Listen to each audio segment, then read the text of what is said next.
We are on the air. Greetings, everyone, and welcome to live coverage of Orioles baseball, where tonight the Baltimore will begin the first of a 7-game homestand with the first of a 3-game series against the Cleveland Guardians right here at Oriole Park at Camden Yards. How you doing, everybody? Welcome back, fellow bird watchers, for another night of Orioles baseball. File on into the Charm City chat because we're going to need all the support we can get tonight. Folks, we are through the looking glass. We've just suffered our second sweep of the season, and your boy doesn't like getting swept. And let's start to turn things around. Well, it's going to be a tough assignment because the Cleveland Guardians are no joke. They come in tonight with a record of 49-26, which is better than our record of 49-28. They've played 2 less games, and they have matched us on wins. This is not a team to take lightly, folks. If you thought this tough June schedule was over the hard part, well, no, we got at least one more hard part to go, starting tonight. Let me say a greetings to anyone who might be new to my channel. Welcome aboard. Welcome in. I'm glad you found me. I started this channel up in time for the 2024 season, and I've been calling every Orioles game since opening day. The idea is to do play-by-play and commentary for every Orioles game all season long. Folks, tonight, game number 79. Or no, 78? Sorry, 78. I can do the maths. Game number 78. We are inching closer to the halfway point of the season, just a few days away. And folks, as long as we get number 50 between now and game number 81, we're going to be on pace for 100 wins. It's just a matter of 100 and how many more as far as the pace goes. So yeah, if you're new to the channel, the idea is for me to not only archive all these games for my own personal enjoyment for years to come. That's the hope. But I also want to create a community for other bird watchers out there, other Oriole fans that might not have a way to follow the game on TV or over the radio or what have you. This is the place you can come and follow all the action. You'll have all the graphics up here on the screen to help you follow along, and I'll give you the play-by-play. Plus, we have the Charm City chat here. It's the best live stream sports chat you're going to find. Great people, great interactions. You're going to love it. So if you do enjoy, please consider subscribing to the channel. Folks, we are at, coming into tonight, 1,315. And again, folks, this channel is only about 2.5 months old now. What are we looking at? Yeah, something like that.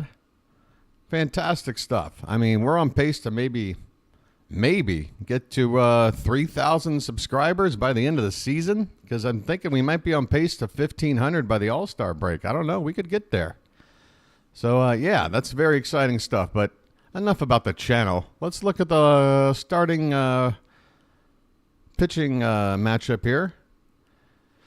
For the Orioles, Cade Povich making his 4th start since his call-up.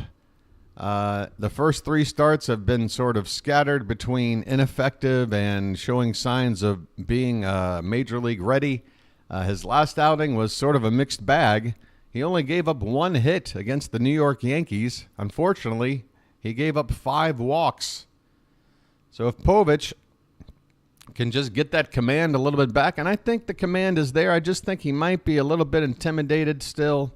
A young kid, maybe pitching in the high-pressure environment of Yankee Stadium for such a big game. Maybe that was maybe he was a little lacking in confidence on throwing that pitch around the zone, and he was maybe nibbling a little bit too much. But I've seen this guy, when his curveball is on, it is pinpoint accurate. Let's hope he's got it back tonight. We're going to need it. But not only that, folks, the bats. The bats have got to come through tonight. Yes, we made a huge valiant effort to come back against the Astros in that first game on Friday after we're down so big. But then Saturday and Sunday, the hangover really set in, and the bats really went cold. We're going to need these bats to help out Povich tonight because the opposing pitcher, Tanner Bibee, pretty good. 5-2 record, 3.65 ERA. This Guardians starting staff is pretty solid, and their lineup is very good as well. They only have a couple of power hitters in their lineup, but a lot of guys that really make good contact, know how to get on base, and know how to rally and score runs, despite being one of the smaller teams in terms of home runs.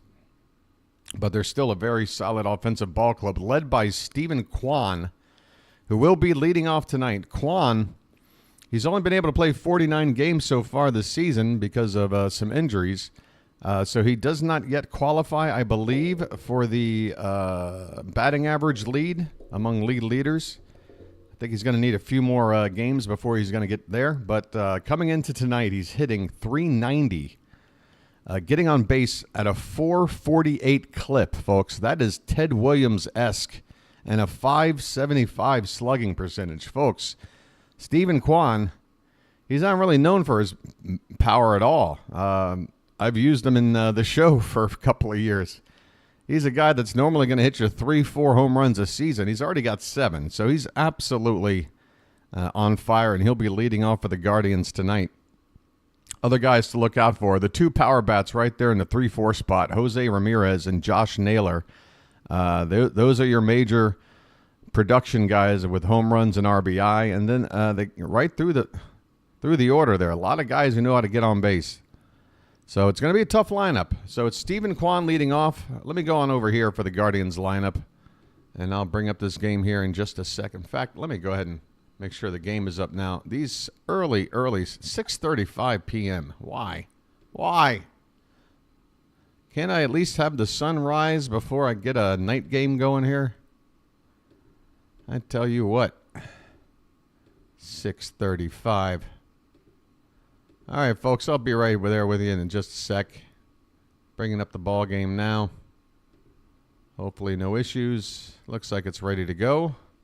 Let me make sure once it cuts on, it's not going to be blasting on the TV. Okay, the volume looks all right. All right, for the Guardians, leading off playing left field, Stephen Kwan. I'm going to have to take my glasses off for this one. My God, can I blow this up a little bit? That's better. Kwan will play left field and lead off. Andres Jimenez, a Gold Glove second baseman, will bat second. J-Ram, Jose Ramirez, will hit third and play third base. Josh Naylor, the cleanup hitter at first base. David Fry, the DH. Will Brennan in right field. Daniel Schneemann is in center field. Daniel Schneemann, normally Tyler Freeman is the name you see out there in center for the Guardians, but tonight it's Daniel Schneemann, and I took a look at his numbers. It's a small sample size, but he's been hitting the ball pretty well, so keep a lookout for him. Gabriel Arias, who was just called up today by the Guardians, will play shortstop, and Bo Naylor will be behind the plate and bat ninth. For your Baltimore Orioles, just go ahead and bring this back on over here. I don't know why. I really don't know why, but James McCann is back in the lineup. I mean, if we're going to use McCann today, then maybe we should have used him yesterday against at least a lefty starter, but now we're going to have him in there against a righty with Rutschman DHing again. So it'll be Gunnar Henderson leading off playing short. Rutschman at the DH spot tonight. He'll bat second. Ryan O'Hearn will be at first base tonight. No Ryan Mountcastle in the lineup. He'll bat third. Anthony Santander will be in right field. He'll bat fourth. And Heston Kjerstad, who got called up today. Folks, Phil Maton is on back down to AAA, where he probably belongs. And, Heston Kjerstad, basically, as I expected, Maton, a short-time call-up, probably just up here in case Westberg needed a couple of days to get ready to be ready and just have that extra infield position player if need be. But, yeah, Westberg's ready to go, and basically Kjerstad, roundabout way, kind of replaces Kyle Stowers as a left-handed outfield bat, and he will be playing left field tonight. That's right, Kjerstad out in the pasture, and that's got your boy a little bit concerned. I really like to have a very, very above-average glove playing in left field at our ballpark. I mean, part of the advantage of having a big left field like we do is to take away some of the power bats from opposing right-handers, but also you just want guys that can track down the baseball well, because it's a lot of real estate out there. Jordan Westburg will bat sixth and play second base. Looks like we're about to get underway here. Cedric Mullins in center field. Ramon Arias at third base hitting eighth, and McCann, the catcher, batting ninth. Folks, we're ready to go. Stephen Kwan is in the batter's box. Cade Povich is ready for the first pitch, and it is in there for a called strike. And a nice round of applause here at Oriole Park. I haven't had a good look yet at what the crowd attendance is looking like, but nice to hear a round of applause. And there's the curve at the top of the zone to Kwan. And Povich gets ahead of this tough hitter 0-2. So I'm already feeling some optimism here. If we can put Kwan away, next pitch is fouled back. Folks, nobody is swinging a bat like Stephen Kwan. Not Luis Ariz, not nobody. This dude is absolutely raking. He's been the toughest out in baseball for about a month plus. The 0-2 pitch is hit on the ground and lined into right field, a base hit. I mean, this dude, it doesn't matter. It doesn't matter to him. 0-2 count, no worries. Just pulls it right into right field for a single. That's exactly what he does. You can't leave a pitch in that part of the plate for him on any count. That ball was a little bit above the middle of the zone, but still out over the plate. All right. Up next, Andres Jimenez. Lefty on lefty here. And Povich's first pitch to Jimenez outside. Jimenez batting .255. But any offensive contribution from him is a bonus. He's got one of the best second base gloves going today. There's a big whiff and a miss on a pitch below the zone. 1-1 the count. We're just getting started, folks. Top of the first. Guardians got the leadoff man on, and a 1-1 count on the number 2 hitter. Jimenez, he looks at a called strike, well located on the outside edge by Povich, and he gets ahead of Jimenez 1-2.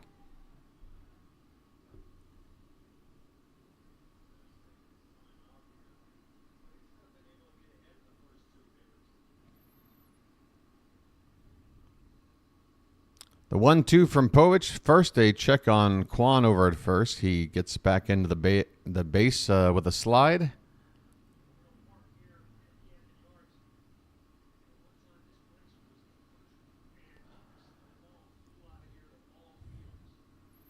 Here's the pitch, and it's fouled back by Jimenez. Still 1 ball and 2 strikes.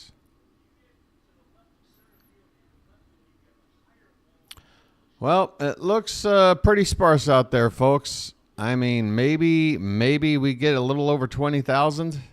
I was hoping for a little more than this.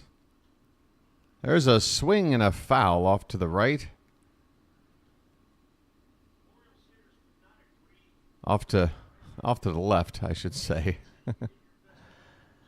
Off to the right of the screen, but off to the left. Yeah, there's a lot of empty sections there, even in the lower bowl down toward the outfield area. This one's in the dirt. 2 balls and 2 strikes on Andres Jimenez. Cade Povich looking for his first out. Ground ball would be nice. Strikeout would do. Pop-up would be pretty nice as well. Another check on Kwan, and I believe that's the second. And, man, I'm not sure if I would have even checked a second time, because now Kwan is most likely going to take off with an even bigger jump than he would have otherwise after those 2 checks.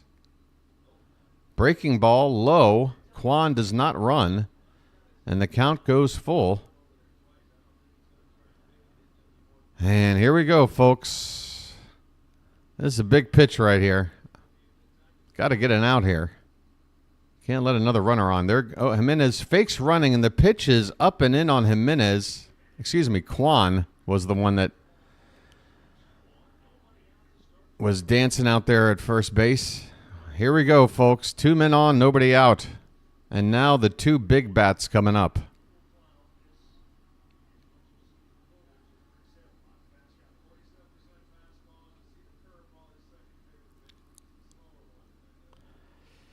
Nobility, the man? I don't know. That or it's just the cleanest shirt I had at my disposal. It was the next one in the queue. All right, Jose Ramirez, folks. He takes inside for ball 1. Ramirez, this guy does it all. Switch hitter, good glove, hits for average, hits for power. He even leads the team in steals. 1-0 pitch to him is inside, 2-0.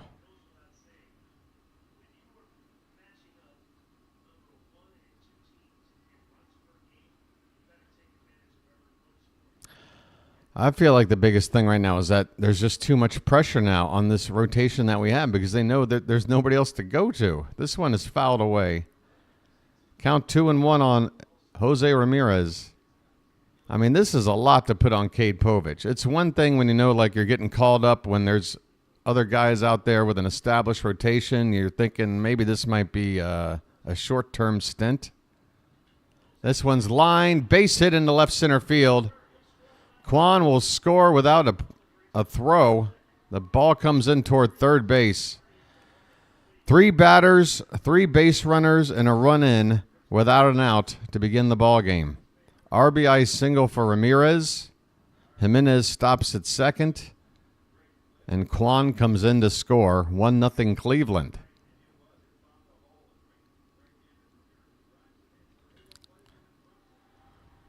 I'm telling you right now, our bats have got to be heroic tonight. This might be one of those 8-6 wins if we can win it. Here's Naylor now. Josh, that is. I should make the distinction. There's a couple of Naylors in this lineup. Josh and brother Bo. Josh Naylor hitting .244, 20 home runs. That's third in the league. His 58 RBI also third.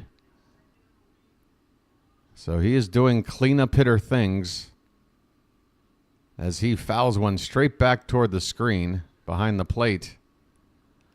No balls and 2 strikes on Naylor.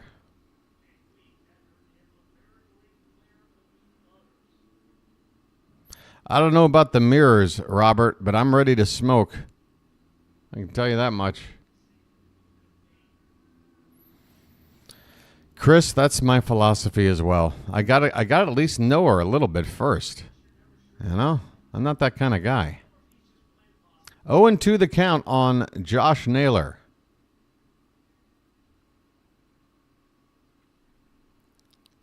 I'm not calling for anything. Are you talking to me? This one is inside.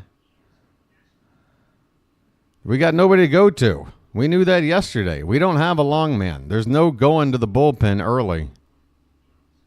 We just have to put up with whatever our starter can do for at least 4, probably 5 innings. Here's the 1-2 pitch. Swung on and missed. All right, there we go. We got to get this game started in some way. Josh Naylor strikes out on a pitch breaking low and away off the plate. Some nice movement there on the pitch by Povich to get Naylor. All right. That's the tough part of the order. Now it's back to these pesky slap hitters, such as David Fry, who comes in with a .312 average, and against lefties this season, hitting .367. I'm telling you, folks, these aren't household names. And there goes the runner to third, and the ball is nearly thrown away there by McCann. Urias had to leap over the runner Jimenez, who was sliding in by the time the throw got there, to make the catch. No chance to get him. But at least that ball doesn't wind up in the outfield. So now the running game is being exposed on us. By the way, moving up to second base on the play, the trail runner. Jose Ramirez. 0-1 pitch. Breaking ball. Swung on and missed. A big lollipop curve there from Povich, and Fry came up with the whiff. He is in an 0-2 hole, and we need a strikeout right here. With the infield drawn in. Runners at second and third and one out. The pitch in the dirt. Hey, by the way, folks, is the microphone sounding okay? And how about a quick lag check? Type in the number 3 right now if you can, if you don't mind. Maybe you weren't ready for a lag check, but just type in the number 3 as soon as humanly possible if you don't mind. 1 and 2 the count. Hey, we're doing well. Thanks. Fantastic. Here's the 1-2 pitch, and it's just under the zone. It had the plate, but just a touch under the zone. I've seen that pitch called a strike before. But Povich does not get the call here. The count is 2-2 on David Fry. Big pitch. And on the inside, but Povich can't get the call. It is about the circumference of a baseball outside, or excuse me, inside. So that's about 2 inches inside there. Full count pitch, and he's taken all the way for strike 3 on a changeup. Cade Povich freezes Fry with the off speed that had a whole heck of a lot of the plate. I'm sure he thought that was a curve, and he was just waiting for it to drop, but it never did.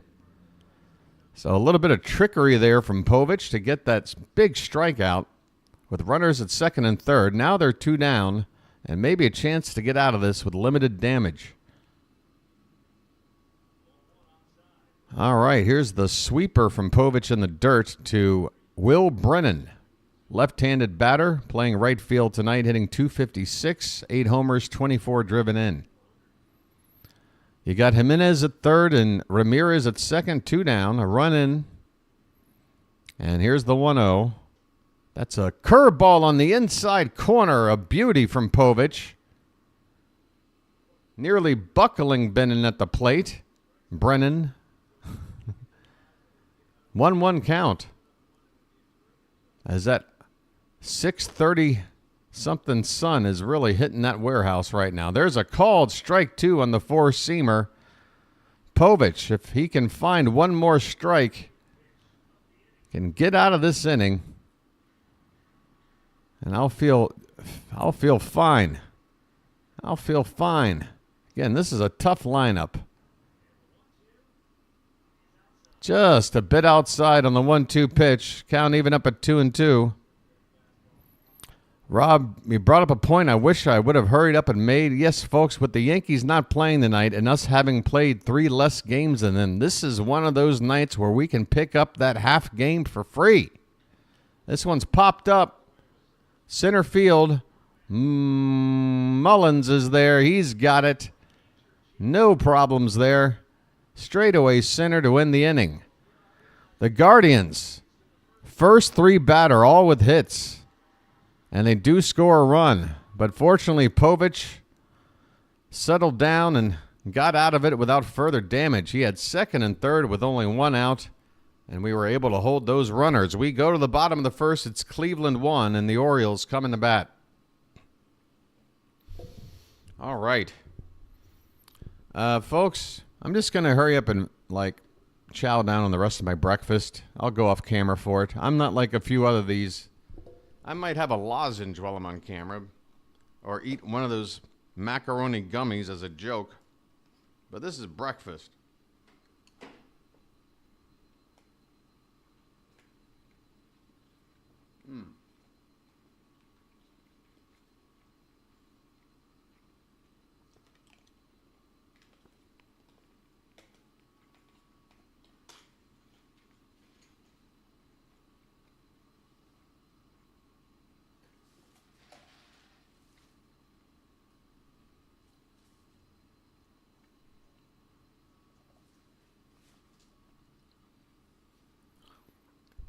If it were Burrito Rob, I would be doing it on camera. Hey, look, folks. Hey, Eagles Forever. You know there is another channel called Play by Play with JJ, right? Folks, we have 13-16. Well, I already had something lined up for 13-14, which is where we started when I went on stream. Folks, in this year of 13-14, that's right, I'm going to look up a fact about whatever our sub count is, at least until we pass 2024. In the year 13-14, the Battle of Bannockburn, decisive battle in Scottish history whereby the Scots under Robert I defeated the English under Edward II, expanding Robert's territory and influence. In June of 1314. So there you go. I got another thing I want to show you guys coming up here soon. All right, here we go. Bottom of the first. Gunnar Henderson at the plate, and he looks at ball one. Gunnar. 279, 24 homers, 53 RBI, and I believe he's up to 65 runs scored. He leads baseball, I believe, if not only the American League, but all of baseball in runs scored. So if you wonder why having him at the top of the lineup may or may not be a good thing, well, he is leading in a category that is probably due to the fact that he leads off. Runs scored. Here's a 1-1 pitch. Right in there for a strike two. Man, Gunnar, you don't like that pitch? That pitch isn't good enough for you? All right. 1-2 the count. Bibee's next pitch is a breaking ball, and Gunnar got on it. That one's hit hard and off the scoreboard, and it pops up. Gunnar is going to have to stop at second base. That ball was absolutely roped. And it took a funny bounce once it hit the scoreboard straight up. And I'm wondering, if that ball had hit up and somehow bounced onto the flag court, would that have been a home run? Instead, it bounces up high and then back out onto the field. I don't know if there's any angle where that would have been possible. I'm just wondering, what would have happened if that were the case? 16th double of the season for Henderson. The Orioles get the tying run in the scoring position to lead off the bottom of the first. Here comes Rutschman. Adley looks at a called strike. 95-mile-an-hour fastball. Outer part of the plate. Lower part of the zone.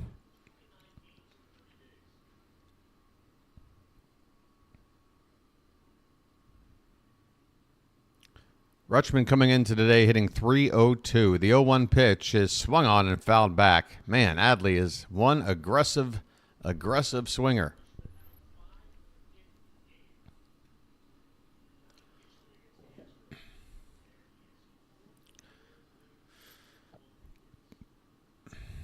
Rob, I did hear that they made the announcement either on Twitter or right at the beginning of the ball game. But yeah, Ryan Mountcastle now in first place in the All-Star vote. At first. Here's the 0-2 pitch to Rutschman.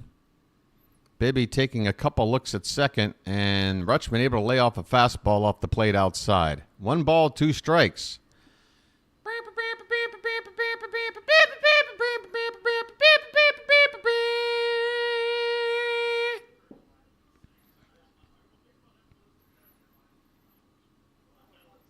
The 1-2 to Rutschman. Swung on and line, foul down the right line and into the corner. Still 1 ball and 2 strikes. By the way, folks, your boy's feeling now about 80% today. Thanks for asking, everybody.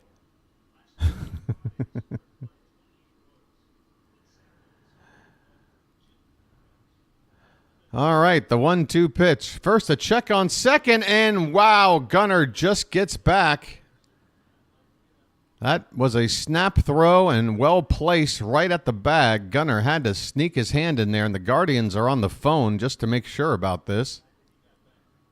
And they're waving off any idea of challenging. Gunnar does just get back in, but it is a fraction of a second. Thank you, Card. Thank you, Chris. Here comes the 1-2 to Rutschman. In the dirt, and Naylor is able to keep it within arm's reach. 2 balls, 2 strikes as the bugle goes off at the ballpark. Look at that setting sun basking on that warehouse. I tell you what, folks, give me a seat on the third base side where I can just stare at the setting sun bouncing off the warehouse. I'll be a happy camper. 2-2 pitch is swung on and missed. Oh, Pure is going to try to play my role and bring some of his Mets magic. Gee. Mets magic. Is that like the Chris Angel version of magic? I don't know. You can try, Pure. All right. Welcome in, Pure. All right, 1 out. Here's Ryan O'Hearn. And that one's hit hard and through the middle for a base hit. Gunnar Henderson's going to score on this puppy. A ground ball up to center field. Ryan O'Hearn, the RBI machine, and the Orioles have tied the ball game. Gunnar scores 1-1, and Grimace Magic is not alive and well. But I'll give it to Pure Adrenaline Sports for the well-timed show up. Folks, for some reason, I go to the Mets game on Pure's channel. They score. Now Pure claims he can return the favor, and folks, you can't argue with the results. He's 1 for 1 with an RBI. Here's Anthony Santander. Folks, get those taters up in the chat. First pitch is taken for a called strike. 1-1 ball game in the bottom of the first. Ryan O'Hearn is at first base, 1 down. Santander's up to 20 home runs, 11 in this month alone, which is the most in baseball. This one is up and in. 1 ball and 1 strike. Look at those It's raining taters. Hallelujah. It's raining spuds. The 1-1 pitch. Swing and a miss. 96, top of the zone on the outside corner. Aaron Judge has 8 homers this month. Shohei Ohtani has 9. What a bunch of bums. Santander's got 11. Runner at first, 1 out, and the 1-2 pitch. Upstairs, 2-2.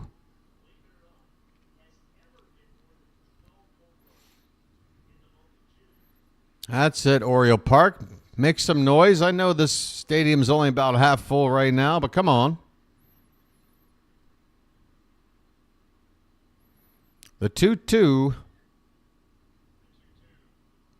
is taken. Tony able to lay off that pitch that started in the zone and then broke down and in. And the count is run full.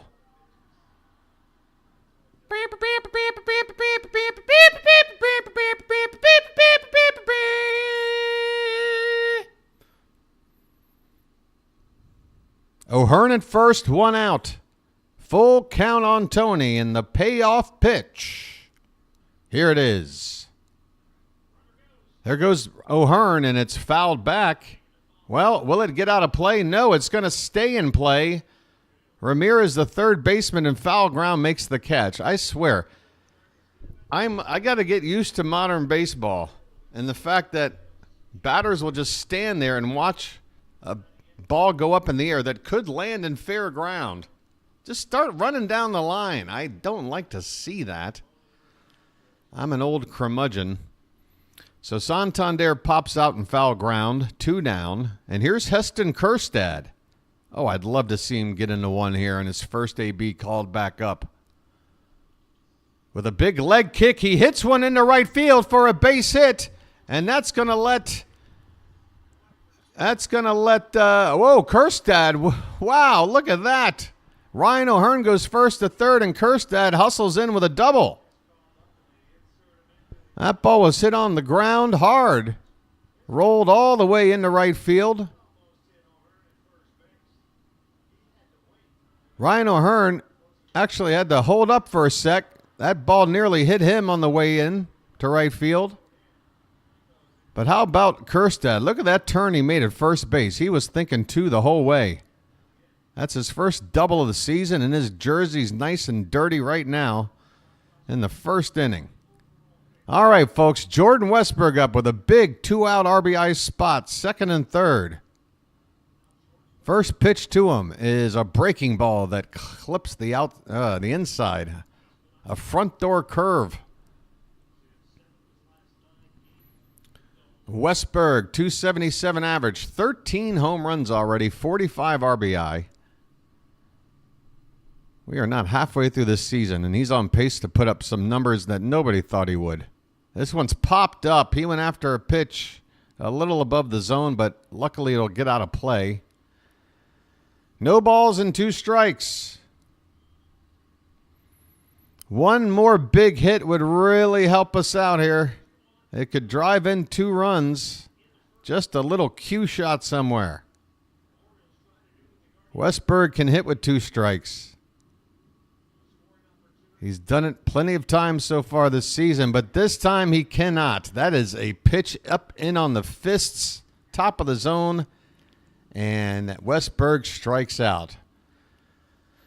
Folks, we pretty much just saw a mirror image between the top and bottom half of the first. Both teams score a run. Both teams leave runners at second and third to win the inning. So the only difference is we've got an extra hit out of the affair, 3 hits to 2.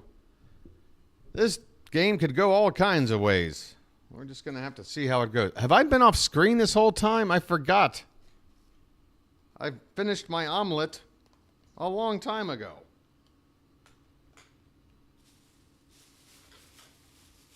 But hey, we rallied.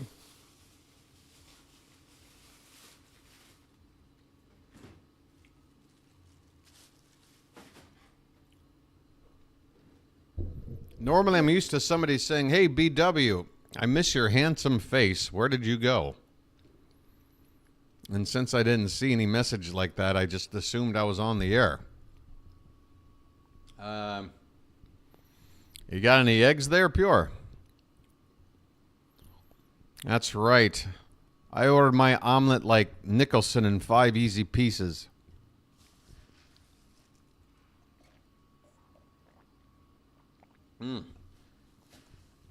How you doing? Yeah, that's right, folks. I just want to win this game. You know why? Because it's one of those makeup games to catch up with the Yankees on games played. This 1.5 game or 2.5 game, whatever it is, separation. I just want to get one of those half games back with the Yankees having nothing to do with it. Yeah, plenty of things to be excited about. One more hit by Westburg really would have made me just feel euphoric. But yeah, there's a lot of optimism that these bats are ready to hit tonight off of Tanner Bibee. A lot of hard hit balls, especially that Kjerstad hit. I love that not only did they call up Kjerstad, they batted him 5th. That's the highest in the order he's hit. All right, here we go. Top of the second, and Povich, first pitch, 92-mile-an-hour fastball, and that one popped the mitt. Not a whole lot of velocity, but sure sounded like it did. This is Daniel Schneemann. And Schneemann, as you can see there on the Yahoo scoreboard on your screen, doesn't even have a photograph. He's been getting some playing time, though, because he's been doing well at the plate. This one is hit on the ground to first. O'Hearn will make the play and go to first himself to win the inning. Runs per game in baseball. The Orioles lead everybody, 5.23 per game. The Phillies are next at 5.06. After that, it's Cleveland right behind at 5.05. The Dodgers, 5.04. So the Dodgers, Guardians, and Phillies are separated by just 0.2 runs per game. They're very close. The Orioles, a little bit higher. First pitch here to Arias is swung on and missed, and then follow-up pitch is high for ball 1. 1 ball and 1 strike on Gabriel Arias. There's a curveball hit hard to left, and that's going to be trouble. That one's going to get down, bounce up against the wall for Kjerstad. Arias with a stand-up double. That curveball came right up in there in the top of the zone by the time it got to the plate. Just hanging there for anybody to smash. I tell you what, I'm feeling lucky that it's only a double with where that pitch was.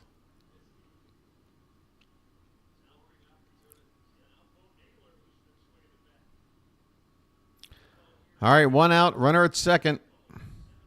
Bo Naylor, the number 9 hitter at the plate, and he takes a called strike on the outside corner. Big at bat here for Povich to get this second out. Kwan is on deck. Once this lineup turns over, things get rough real quick.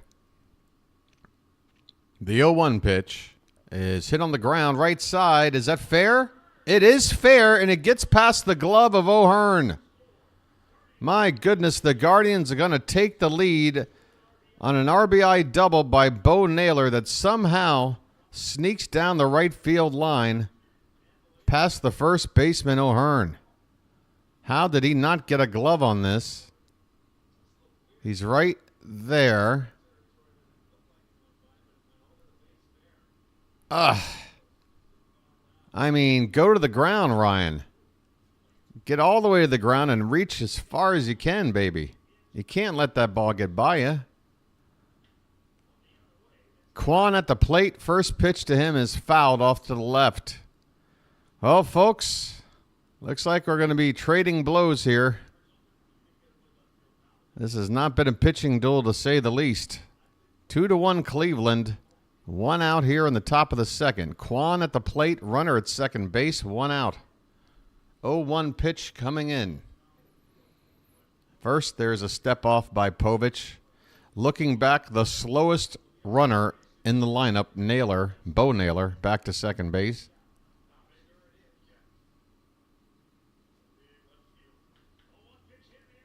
This one's hit in the air to center field, and Mullins is going to camp under it, make the catch. Here comes the throw toward third, and he's able to keep Naylor at second base. Mullins, just enough arm strength to hit the cutoff man. That is a weakness out there for him. He can track it down, and he can make game-saving catches, but that arm of his is definitely below average. However, Naylor's speed is below average. So all is well. 2 down, runner at second. Kwan retired, which is big. And here's Andres Jimenez, who takes a pitch in the dirt for ball 1.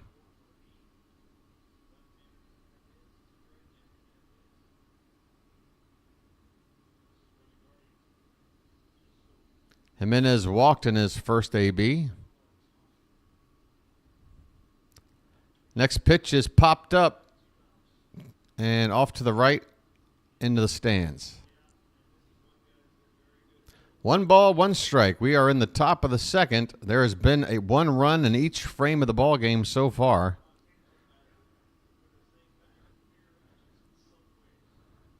Guardians have another runner out there at second base.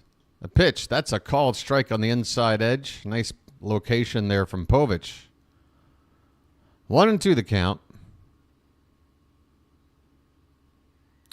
Well, I suppose if it ends that way, Mitch, then, well, no. I don't know if it's something you're asking for or something you're... It might just be a hopeful thing. We'll see. This pitch is foul back. Yeah, unless Mitch is way, way ahead, I think he might just be saying that that's what he's hoping for. This at-bat is still going on. With a 1-2 count. So, Mitch, apologies. Maybe next time just go strike out, please, and then nobody will be confused about spoilers. This one's hit on the ground, and O'Hearn this time is able to stab it, take it to the base, and in the inning. A grounder to first, unassisted put out by O'Hearn. Inning over, but the Guardians do get another run on the board on an RBI double by Bo Naylor. We go to the bottom of the second. It's the Guardians 2, the Orioles 1. Yay, few, and no. I don't know what all of those Those are all very different reactions. Yeah, no worries, no worries. No worries. Everybody's trying to do their best around here at Charm City Chat. In fact, your boy kind of on the lookout for a potential new recruit for a Charm City mod, because I'm a little concerned with the growth of the channel. Hey, Mitch, no need to apologize, honestly. I sort of had an idea of what might have happened there.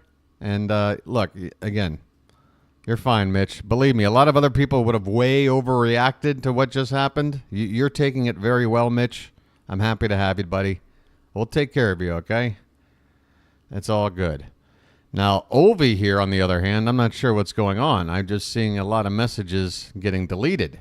Not sure what Ovi's up to. A BW bobblehead night? Hey, I have enough special luckies. I'm my own personal bobblehead. I rock back and forth in this chair. Hey, the sun's starting to come up. Did you notice? Who's been here since the very beginning? Look at this. As Tuesday morning rolls in over here in Thailand. All right, we're about set to get started here. Bottom of the second inning. Ced Mullins coming up. Bottom of the order for the Orioles. He'll be followed by Urias and McCann. Ced has been swinging a hot bat. That's right. That 208 average may not be impressive. And there's a nice breaking ball by Bibee to start this at bat for called strike one. Ced has been hitting the ball hard, and sometimes even when he doesn't hit it hard, he's hitting it to the right spot and grinding out infield hits. This is swung on a miss to count 0-2.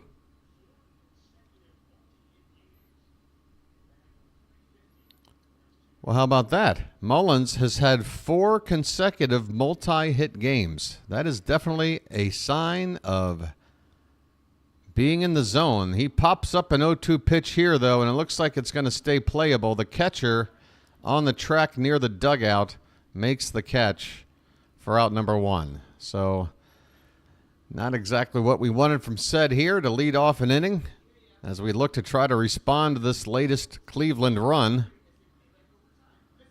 It'll be Urias up next and McCann to follow as we are in the bottom of our order here. Oh, you and your jinxes. Jinkies. Oh, Matt wants to talk bets. I can bet you that tomorrow will come. There's a called strike. Oh, no, that's high. Ball 1. Ball 1 to McCann. For some reason, they're showing Urias listed as... Oh, no, it is Urias. All right. Hey, I haven't done this in a couple of days. All right. I'm back in the ballgame. 2-0 count on Ramon Urias. Excuse me as I kiss this guy. Swing and a miss. 2 balls and 1 strike.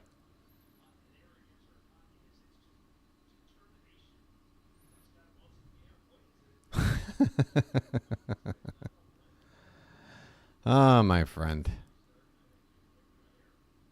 All right. The bud's all right. 2-1 pitch is at the bottom of the zone for a called strike. 2 balls, 2 strikes, 1 out, nobody on. Ramon Urias at the plate. Currently hitting .235. Tanner Bibee. 2-2 is a slider that's fouled away. That ball started in on the hands and then broke out over the plate.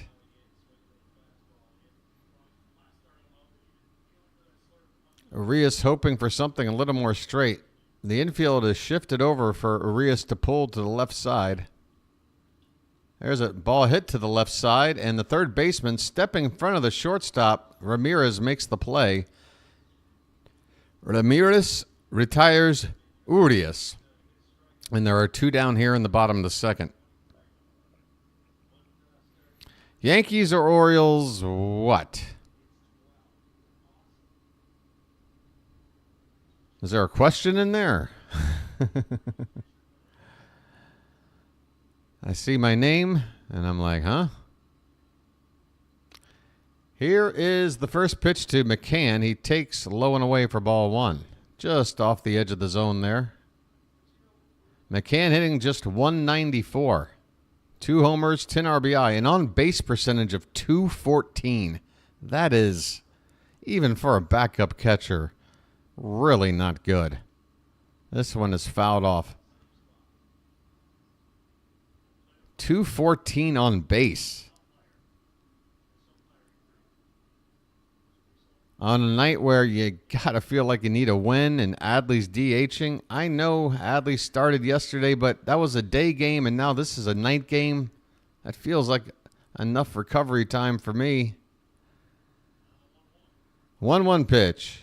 Swing and a miss. 1 ball and 2 strikes.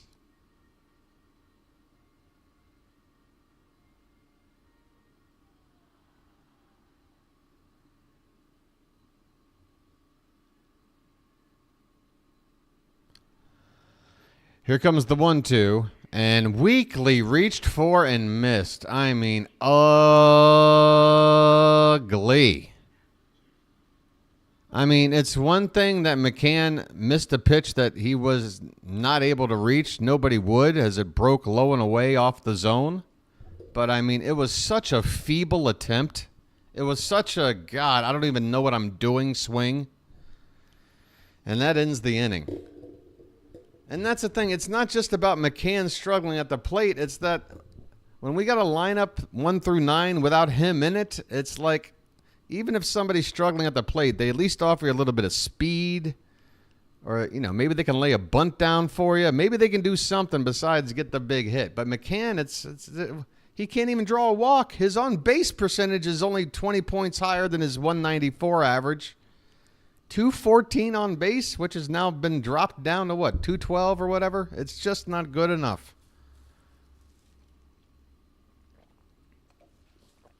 It's just not good enough. I don't mind him being the backup catcher for the remainder of the year. I just don't want to see him in the lineup 40% of the time. I mean, it should be 20% of the time at most. I don't mean to get too upset about it, but I just feel like it's not, some players you can see like, oh, that'll turn around. I just don't see it turning around for McCann because, if anything, he should be seeing less at bats as a backup catcher on any other team where they don't DH their star catcher like we do. He would typically probably have half as many at bats as he would on another team than he has with us. But the fact that we give him so many at-bats, that's what makes it such a glaring issue for me. I don't know. No offense, James. No offense to you, buddy. I think you do a decent job behind the plate. I'm sure you're a good veteran presence in the clubhouse, and there are some intangibles that don't pop out on a score sheet, but man, if you're hitting as badly as that's not going to do. All right, here we go. Jose Ramirez to begin things for the Guardians. First pitch to him is low for ball 1. And there's a called strike just at the bottom of the zone. I swear that same pitch was a ball about an inning or two earlier. 1-1 the count on Ramirez, who already has an RBI single and a stolen base tonight. That's just what he does. This one's popped up to left. Backing up a couple of steps is Kjerstad. Now he comes back in. Basically, if he just stood exactly where he was to begin with, he would have been fine. A fly ball to left field. And Ramirez is retired to begin the top of the third. How long till Basayo? I would not expect to see him until next season. A outside shot at a September call-up, or... I mean, he had an injury that kept him out of action as a catcher. Oh, this one is drilled by Naylor, but luckily he's out in front of it as he fouls it off down the right field corner. Apparently somebody made a nice play because the crowd is making noise, so give that fan a contract. 0-1 the count on Naylor, and that one's line hard but foul. Man, I tell you what, when that bat head hits that Povich curveball square, it just jumps off the bat, man. You do not want a Povich breaking ball hit with any authority. That is scary looking. 0-2 the count on Naylor. Base is empty, one down here in the top of the third.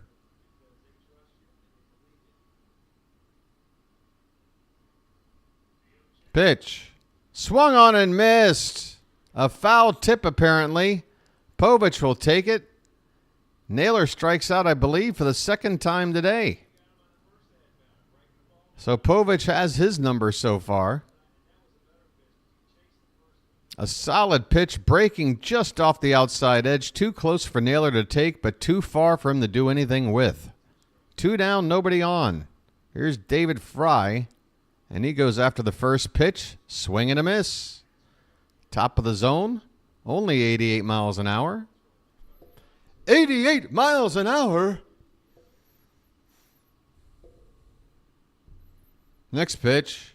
Swung on and missed. Wow, a bad swing there on a fastball that was never anywhere off on the plate. That pitch was off the plate the whole way there.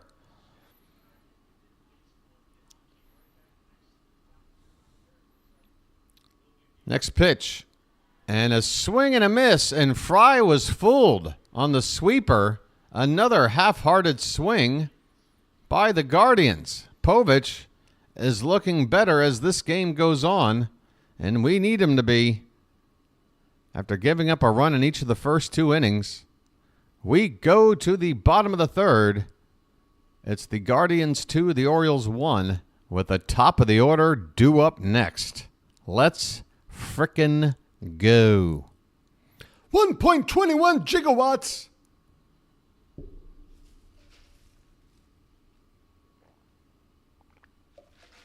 Oh, yeah, I've got the cold coffee today. Folks, you know how messed up my sleep schedule is? I had a 5:25 a.m. go on the air time, which means I set my alarm for 4:30 this morning. I woke up on my own accord at 4:05.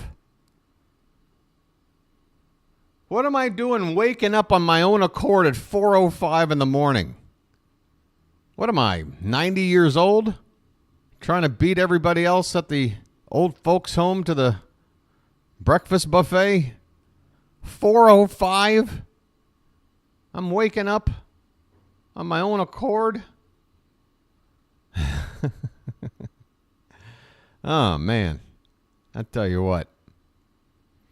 It's that anticipation. I need a Lucky.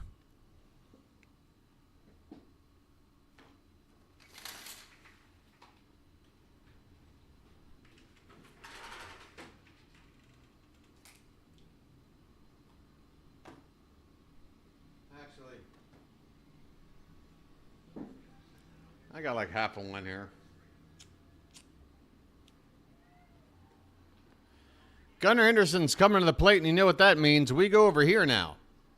As somebody says goodbye. Hey, we're getting close to the actual year 13-14 again.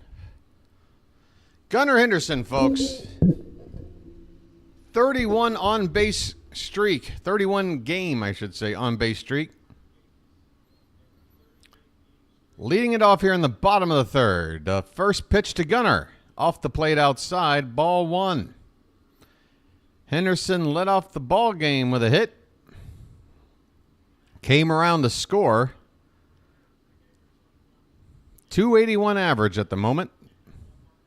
This one's hit on the ground, right side on a bounce. Jimenez will flip it to first, just a few feet away from the bag for out number 1. You do not want to be hitting balls toward Jimenez. He will swallow them up and put you away. Garrett Cooper has just been signed to a minor league deal. Garrett Cooper has been around the block. I remember him being on the Marlins, along with a couple of other teams. He does, from my memory, hit left-handed pitching really, really well. Like, I could see him, if you just dedicated DH to Ryan O'Hearn and you want to sit him against lefties, I could see Cooper sort of platooning in that spot as a right-handed DH against lefties if he were ever to be called up. 2-0 the count on Rutschman as this one's off the plate. I wouldn't read that much into it. Not quite yet. Swing and a miss. I think the Orioles just want one more sort of veteran option in case one of the young guys isn't ready to come up. Like, we're probably just going to use Cooper for whatever. There's a 50-50 shot we never see the guy, to be honest, I would say. This one's popped up. But, you know, there's also a chance where he could, like I said, best case scenario, maybe as a platoon bat against left-handed pitching. Rutschman fouls this one away. 2-2 the count. 1 out, nobody on. Next pitch to Adley is taken low and the count runs full.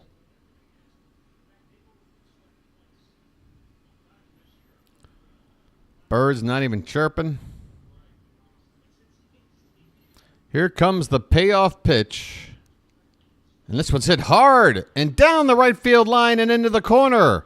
Adley will be heading for second base as that right fielder gets stuck down there in that triangular area. It's a 1-out double for Adley. And the Orioles have got that tying run back into scoring position with 1 down. We stay on the subscreen because I demand a rally.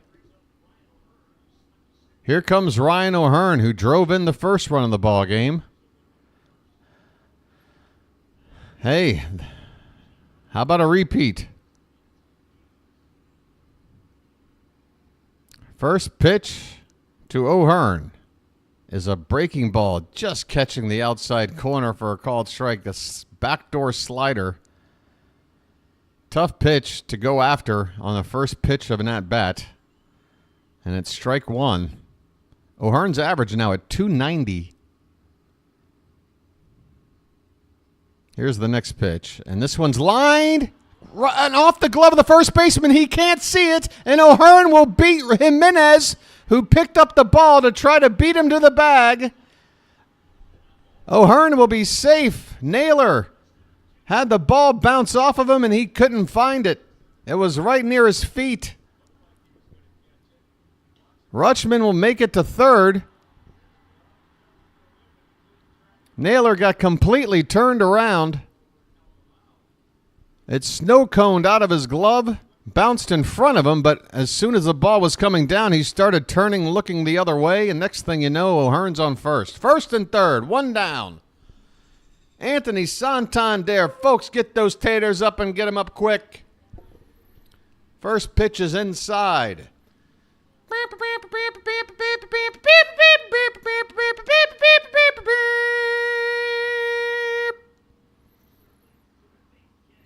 Santander. A 1-0 count. The pitch. Swung on, hit in the air, center field, and this will drive in a run. It's going to be caught out there in center. Rutschman will chug in the plate and tie up the ball game on a sac fly from Anthony Santander. We're level at 2 apiece. Oh, this is going to be another knockdown, drag-out war against another good team. We start from scratch. Heston Kjerstad at the plate. He doubled in his first at-bat. Could he be just ready to hit right now? Let's go. I'd love to see Kjerstad just go on a tear. He lines one opposite field. Base hit. That ball gets down. And this rally will continue. Kjerstad with 2 hits in the first 3 innings. He is swinging a hot bat. We've called him up just in time. I tell you what. You know what I want to see? I want to see either Hayes or Cowser in left. I want to see Mullins in center, and then Tony and Kjerstad, 1 play right and 1 DH. At least, I don't know. But then where's O'Hearn play? We still need to get Mountcastle. I don't know. I'll figure it out. I'm going to figure out a way to get Kjerstad in the lineup every day. Westberg pops up this pitch behind the plate and out of play. 2-2 ball game, bottom of the third. The Orioles have runners at first and second and 2 down. I'm just trying to figure it out, my friend. I got to think about it. I know Cowser's not hitting well right now. I'm just trying to figure out a way to get Kjerstad in the lineup, keep O'Hearn's bat in there, get Mounty in there somewhere without putting a below-average glove in left. But I think we're just going to have to play Kjerstad in left.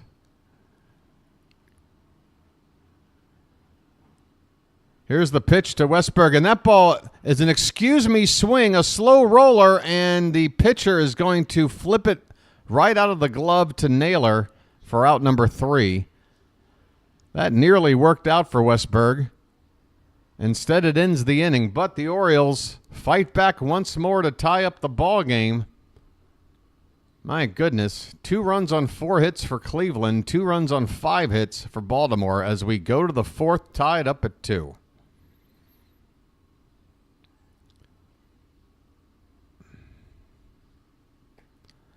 I mean, Cowser, right now, yeah, I think right now it's like if Kjerstad can handle left field, as soon as there's a bad play out there that I don't want to see, but if something exposes Kjerstad as being a liability out there, until then, fine, put him out there. Maybe Cowser and Mullins can kind of, maybe right now Mullins is hitting as well enough to where he's kind of the everyday center fielder, Santander in right, and then Cowser maybe just the platoon guy, right? Maybe he spells Mullins for 1 or 2 games a week. Maybe he spells Kjerstad for 1 or 2 games a week, and he still gets in 3 or 4 games a week, right? For now, anyway, until his bat starts coming around. Everybody gets a little bit of playing time. I don't know.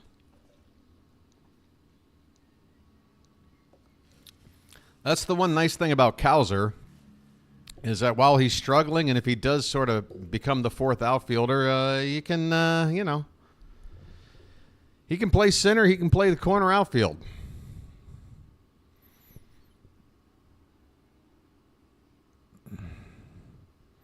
Shante, I know, Westberg, but Westberg has shown, Westberg has had 2 walk-off home runs this year with like 2-out situations. Westberg's had a lot of big 2-out RBI spots. It just hasn't happened for him lately. In general, though, I mean, if we're talking about right now, the way everybody's hitting, I want Santander up in the big RBI spot. I want Gunnar up there, Adley, and then Westberg. I'd still put. Okay, O'Hearn. We've got a lot of good hitters. All right, first pitch here in the top of the 4th is a breaking ball low and in for ball 1 to Will Brennan. Here's one lifted in the air, not too much on it, and Henderson's going to be out, and he's going to go into the second base part of the outfield and make that catch. He's like, Westberg, get out of my way. I want this.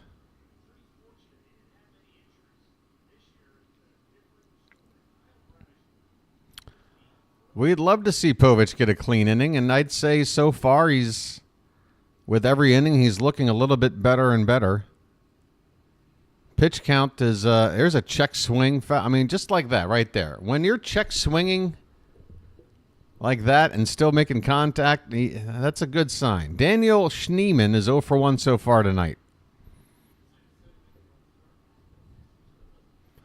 The 0-1 pitch is off the plate, low and away. 1 ball and 1 strike. Let me close this up.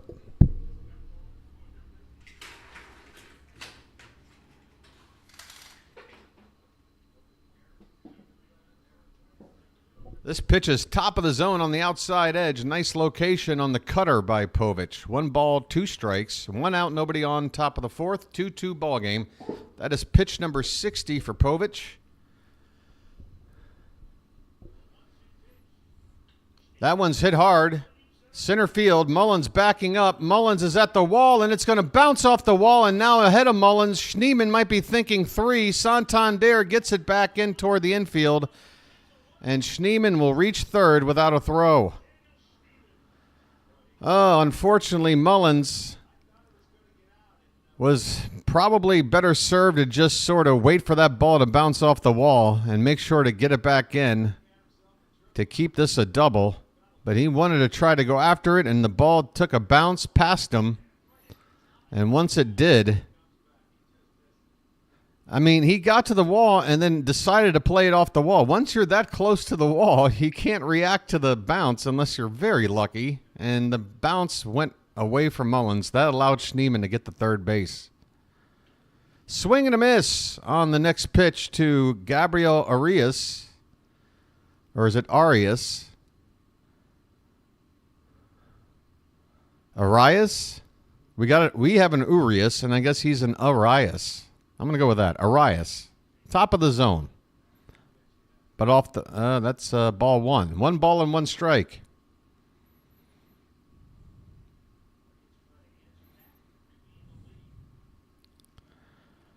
How's my day, Jack? I'm feeling better than yesterday and way better than 2 days ago. As this one's hit in the right field, Santander is waiting for it. He makes the catch. Here comes the throw into the plate, and it is in time! Anthony Santander! Was that throw all the way in without a cutoff? Tony, are you for real? Tony with the cannon from the outfield. That one is all the way in without a relay to the plate. And Schneemann is out. See ya. See ya. Inning over. Tony, get those taters up for him. My goodness. Gosh, where are my tots? I've got so many tots. Too many tots. Gosh. All right. Hey, folks, we've got 170 people hanging out here already for what's going to be a great ball game. It's already been a very exciting ball game, but we're not even halfway to the amount of likes as there are people watching, and it's my job to report this every once in a while during a break. Folks, if you're tuning in right now, if you would be so kind as to help out the channel. This channel is only a few months old, not even 3 months old yet. And we're trying to grow things up here for this Oriole community.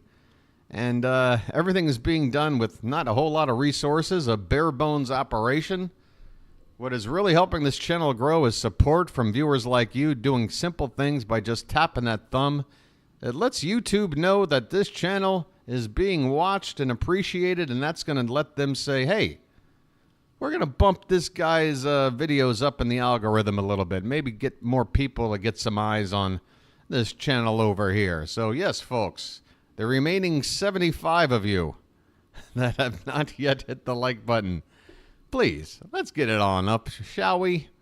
It's just one little gesture, and I think I've talked about it too much at this point. A couple of you did. I do appreciate it. What can you do?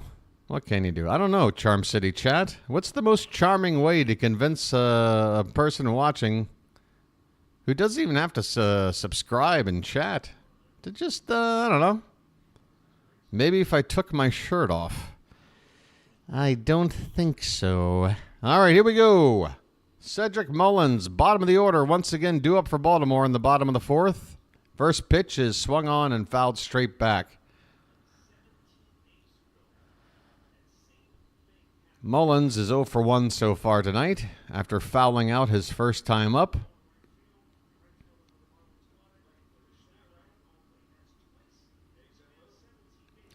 Yeah, so the more people that hit the like button, the less hard it'll be for people to find the channel. That's the idea. That is the idea. This pitch is off the plate and the count is 1-1.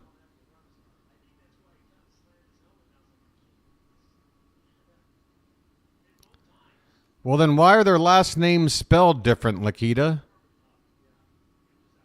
Lakita, could you maybe tell me why their names are spelled different then? Because I see an Arias with an A here, and I see an Urias with a U there. So could you explain that? Is that normal for brothers to have last names spelled different? There's a called strike to Mullins on the inside edge, and the count is 2-2. I know Ramon Urias has a brother in the league, but it's not this guy. Is it, Lakita? Mullins pops this one up, and it's going to get out of play. Lakita? That was a joke? No, it wasn't a joke. You tried to call me out. You were wrong, and now you're not going to own up to it? You're going to call that a joke. Let me look at this punchline again. Hold on. 2-2 to Mullins. Swing and a miss. He went after a fastball above the zone. Strike 3. 1 out in the bottom of the 4th. They are literally brothers. How do you not know that? Man, I'm trying to find the punchline. That sounds more like an accusatory, you don't know what the hell you're doing kind of statement. I don't know. Is anybody else reading it as a joke? I don't know. Here's Ramon Urias, who takes a called strike, top of the zone.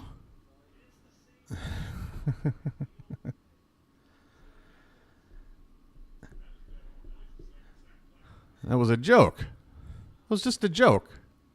It's a little joke. It's just a little joke. This one is fouled off to the left.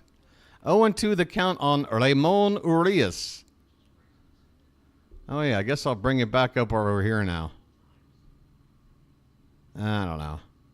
It's like, look, folks, I'm going to make mistakes. Just at least call me out for the ones that are actually mistakes. Because I've got enough of those to deal with. The 0-2 pitch is off the plate outside, 1-2. 1 out, nobody on in the bottom of the 4th.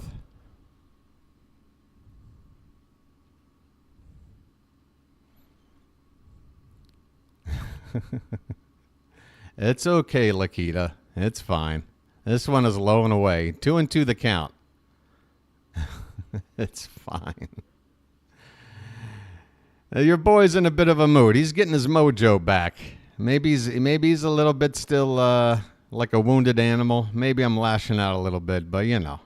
2-2 pitch is popped up by Urias and out of play off to the left. Just happy accidents.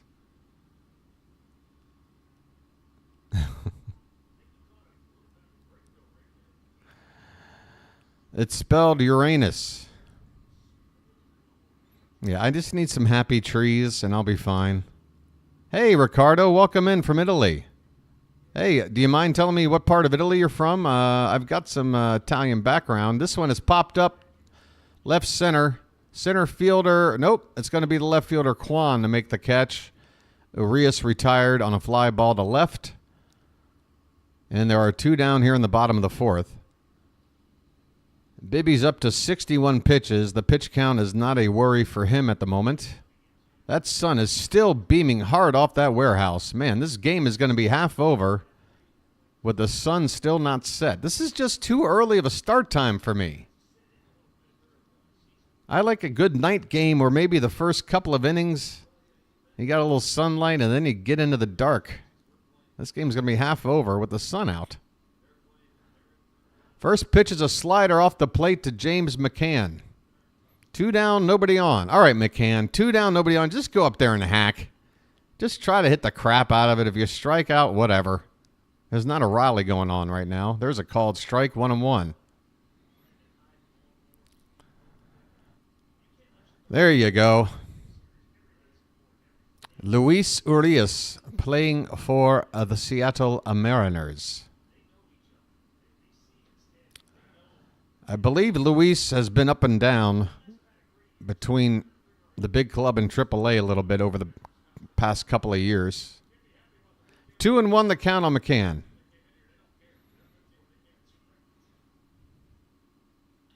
This one's fouled away. It'll be 2-2 now. 2 down, nobody on.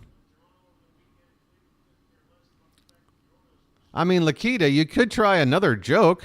I don't want to prevent you from more humor. I mean, if that was a joke, let's try another joke. Don't give up. The 2-2. A little bit high, a little bit outside. Count runs full on McCann. So if nothing else, McCann at least is going to make Bibee throw at least 6 pitches. That is something. The payoff pitch swung on and fouled away. He'll make him throw at least 7. All right, James, that's helpful. That's helpful. Especially with 2 out, nobody on. You're not expecting a whole lot here. Just make him throw pitches.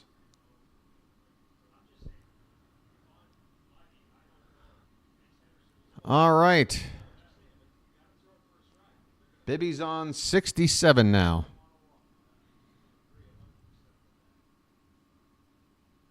Here comes the next payoff. And that one's way high for ball 4. So, folks, James McCann, whose on-base percentage is only 20 points higher than his average, which basically translates to he doesn't walk all that much. Well, he just did. And he made Bibee throw a lot of pitches, and he's going to make Gunnar Henderson come up to the plate with a runner on base. Hot damn. That's all you had to do, James. That's all you had to do. All right. Back to the sub-screen with 2 down and a runner on. Gunnar Henderson at the plate. 2-2 ball game, bottom of the 4th. Bibee on the mound. Gunnar 1 for 2 so far today. The first pitch is what was that, a slider? Just sort of stayed outside, never came back toward the plate. And they're telling me the count is 1-1. I thought that was the first pitch of the at-bat. I must be losing my mind. Here comes the next pitch. Swung on and pop foul and out of play. The count apparently 1-2. All right, that has been confirmed by the announcer. 1 ball and 2 strikes on Gunnar. 2 down, runner at first. Come on, Gunnar. Come on, baby. Get that bat head on that baseball. The pitch. Outside, he lays off. Didn't even start to swing. He saw that pitch all the way, so he's locked in. 2-2 the count. Come on, crowd. Make some noise now. The 2-2 pitch to Gunnar. Oh, check on first. McCann is back standing. He is only 1 step off the bag to begin with.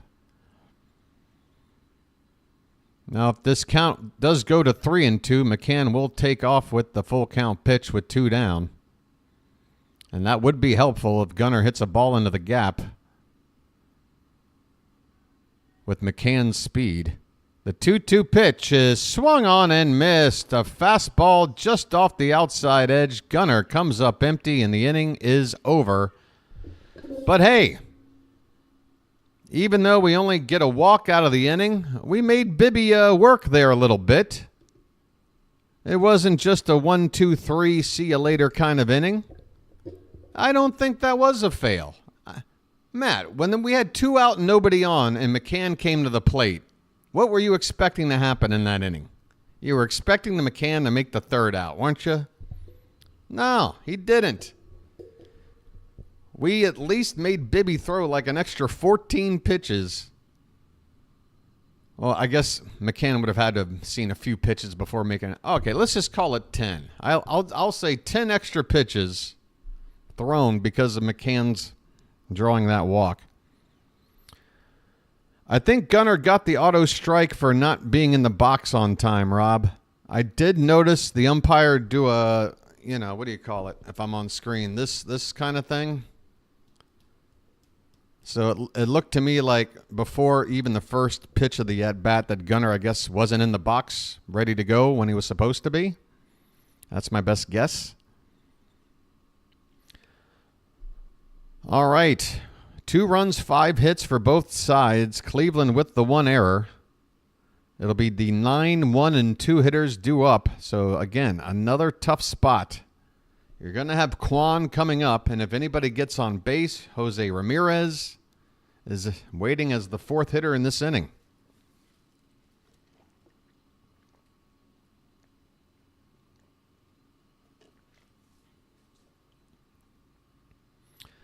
Dan, that's the best I could gather. I can't 100% confirm it, but it's the only thing that makes sense due to the information I have, which is he was given an automatic strike. It happened on before the first pitch of the at-bat. I saw the umpire indicate like he was tapping his watch. And for me, that information can only lead to the pretty logical assumption that it was a pitch clock a hitter's violation, not being ready on time. All right, here we go. First pitch to Bo Naylor, who, by the way, is a brother of the first baseman Josh Naylor. Did you know that, folks? These Naylor brothers are related. This pitch is off the plate with a cutter, 1 ball and 1 strike. That's right, folks, brothers playing in the majors. It's a weird concept. This one is low and away. All right, now I am just being bullyish. Come on back, Lakita. For God's sakes. It was a joke. That was the one response. It wasn't a joke, though. This one is low in the count 3-1.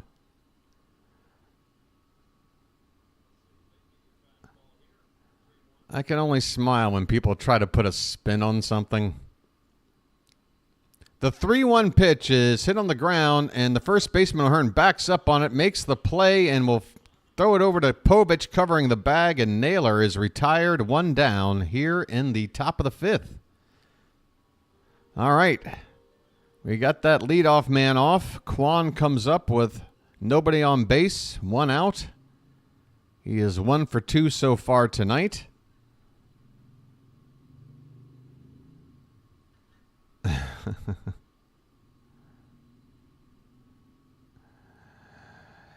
All right, I guess I've made another enemy. Kwan shows bunt, pulls it back, and apparently that little move fooled the umpire because that pitch had the bottom of the zone, but Povich does not get the call, and the count is 1-0.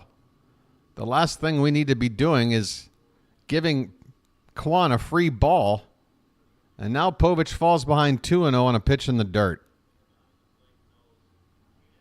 That was a bad first call there by the ump. 2-0 the count on Kwan. And this one is hit on the ground toward Gunnar Henderson. He'll throw to first in time, and we've retired Kwan twice in a row. And I'm telling you, folks, that ain't easy to do. Kwan goes down. Povich is up to 72 pitches with 2 down in the 5th.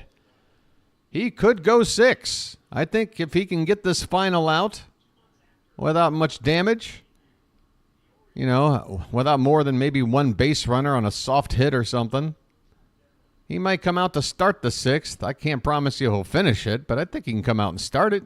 This one is low to Andres Jimenez for ball 1. Jimenez is 0 for 1 with a walk so far tonight. He's also stolen a base. He takes outside, 2-0.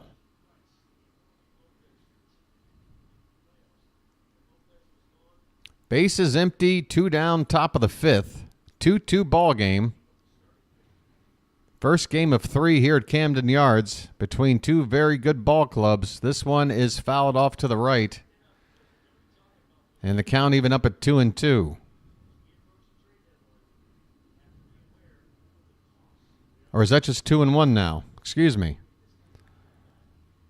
Maybe I gave away a spoiler because I'm hoping it'll get to 2-2. Instead, it's 3-1 on a pitch up and in. Jimenez does a little helmet adjustment, almost as if to make sure his head is still there on his shoulders. 3-1 the count. Povich needs to go ahead and put this guy away if he wants to come out in the 6th inning, I think. Here's the pitch. That one is hit on the ground off of the foot of Jimenez, who reacted late. My initial thought was he pretending that it went off his foot in order to pretend it's a foul ball, because that ball was just nubbed out in front of home plate. Well, if he was doing an act, it worked. But if he wasn't, fair play. It's a foul ball. Full count now on Jimenez. Base is empty, 2 down. Pitch number 78 from Povich is fouled off to the left. We are getting up toward 80 pitches here, and with every pitch, it's going to lower the odds of Povich coming out for the 6th, I would think. I mean, he did throw upwards of 100 pitches in one of his at-bats. This one is hit on the ground, but it's fielded by O'Hearn on the right side. Okay, I say go ahead and bring him out to start the 6th. Go ahead. Go ahead. Go ahead. Bring him on out to start the 6th. We get through the top of the 5th, still tied at 2. Just do it. Just do it. The famous slogan from Nike, which replaced the previous slogan, which was invented by my colleague, Pure Adrenaline Sports. It's a fun fact, folks. Did you know that the previous Nike logo was, I don't try? Nike, I don't try. That's a little joke from my friend Pure, who, if he's listening, hopefully will get a little chuckle out of that. Hey, Janet or any of my mods, do you guys mind reaching into the Discord and maybe popping in the link for our Discord? Because I've been noticing on our main discussion page, Janet, Card Crazed, Rob, we pretty much have our own private discussion message area for me and the mods. But the main Discord is pretty much the same at this point. It's just the 4 of us, with the occasional cameo by somebody. There we go. Folks, that Discord link will send you to the Orioles Bird Watcher Discord. What is it, you ask? Imagine something like, there you go, Pure. I don't try. Nike. I don't try. Yeah, folks, the Discord, look, 3 hours a day I'm here with you. On the other 21 hours of the day, if I'm awake and something's going on, Orioles related, I'm over there. Popping some info in there, telling some jokes. It's a place to hang out when the game ain't on, folks, and maybe pick up some info, share some info, build this community up during the off hours. It's free. There's no commitment, no obligation, and no salesman will visit your home. I promise you, it's nothing like Twitter or actually civil and just talking some baseball and some stupid fun stuff. All right, here we go, folks. Adley Rutschman will lead it off in the bottom of the 5th. Bibee's first pitch is popped straight up. Third base side, get out of play. Ramirez reaching in, and that ball's just out of his reach. Right where that protective screen meets the camera well, there was an opening for Ramirez to reach that glove in, and he darn near got that ball. He was about 10 inches short. So it'll just be a foul ball, strike 1 on Rutschman, leading off the bottom of the 5th.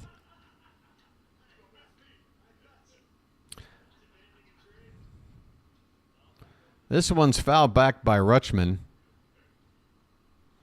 By the way, Janet and Rob, Christina, I don't know if Christina's ever going to check out the Discord. Christina, as a mod, you probably should. It's kind of would be helpful, Christina, for you to be a little bit more involved and maybe get some notes involving the mods. This one's hit to left field, and Kwan with a long run will track it down toward the left field foul line for the first out here in the bottom of the 5th. What? JK comes in with a lot of questions. When did you become Orioles fan? When did you become O's fans? Yanks sucked against Braves. Why? Why did you become fans? JK, why are you that? Are you like in a hurry? Are you being abducted right now? Is somebody forcing you to ask these questions at this rapid rate? Is everything okay, JK? As O'Hearn looks at ball one. Ryan O'Hearn's up there with 1 out, nobody on. 1 for 2 tonight. RBI single, and he reached on an error. This one's popped up on the infield. Second baseman Jimenez calling off Naylor. He'll make the catch. 2 down. O'Hearn pops out for the second out of the inning. Ha-ha! Hey, Charm City chat, I'm going to have to put in a new invite. So, folks, I apologize. Apparently, the Discord link, which only lasts, I think, 2 weeks. So, I'm going to have to go in there and get a fresh one for you. Anthony Santander at the plate. And that is going to be in the dirt for ball one. 2 down, nobody on for Tony, who had a sac fly to tie up the ball game in his last AB. I would reach into Discord myself, folks, but I simply can't open it up during the ball game because it can lead to issues with the microphone and audio quality. Too risky. This pitch is in there for a strike. 1-1 on Santander.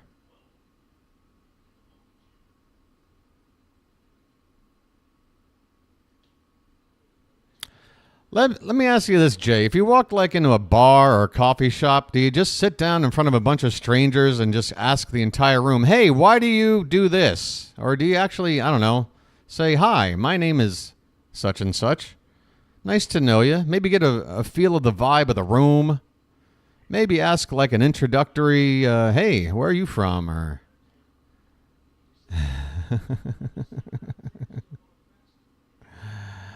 I think we're all fans here, Jay. I think it's safe to say if you're watching my channel right now, you're an Orioles fan. I think that's pretty much a guarantee. 1-2 the count on Santander. This pitch is pop foul behind the plate. Still a ball and 2 strikes. What? Okay. Nice random comment. Jay, you're about... You're about 80% of the way toward you know where. Maybe you got a fighting chance. We'll see. This pitch is in the dirt. The count is 2-2 on Santander. Yep, Janet's had enough. Probably the right call, Janet. Jay sort of made his personality known real quick. 2-2 pitch is swung on and missed. Tony reached for one off the plate, strikes out, and this inning is over. Bibee with his best inning of the game so far. 1-2-3 go the Orioles, and that was the heart of our lineup. We go to the 6th, tied at 2. All right. All right, Jack F. That's okay. Hey, the Yankees have the night off. I would expect some Yankee fans to be here. It's only appropriate to know your enemy. And if I were an Orioles fan with the night off and the Yankees were playing, I'd probably be watching the Yankees right now, studying up on what I need to do to beat the team that I'm most likely going to get matched up in the playoffs.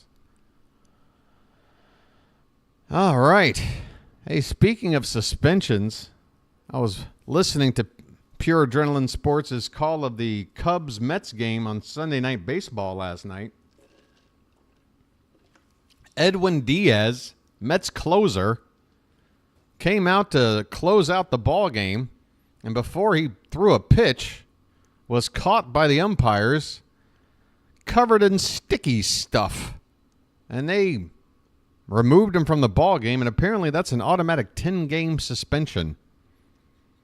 So that's a big ouch, especially with the Mets entertaining the Yankees for a couple of games starting tomorrow night. Caught with the sticky. By the way, if Poole is here lurking, Poole knows what it's like to be caught with a sticky.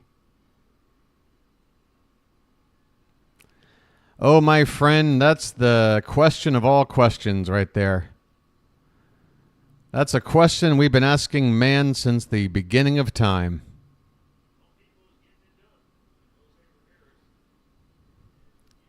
All right, Jose Ramirez to lead it off. 3-4-5, due up for Cleveland. Povich on the mound. Ramirez, first pitch goes after it. Center field deep. Mullins looks up and it's gone.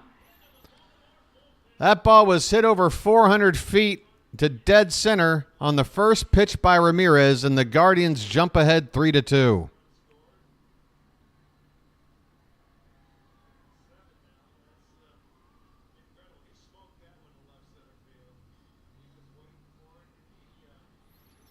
Absolutely jumped. That is home run number 21 on the season for Ramirez. And that is likely your starting third baseman in the All-Star game. Josh Naylor at the plate. The Orioles are back down by a run. First pitch to Naylor, up and in. Chilo. Come on, man. Come on, buddy. Cleveland went up 1-0. We tied it. They went up 2-1. We tied it. Now that they go up 3-2, you're giving up with half a ball game nearly left. We got 4 trips to the. We got 4 innings to go, buddy. Come on, man.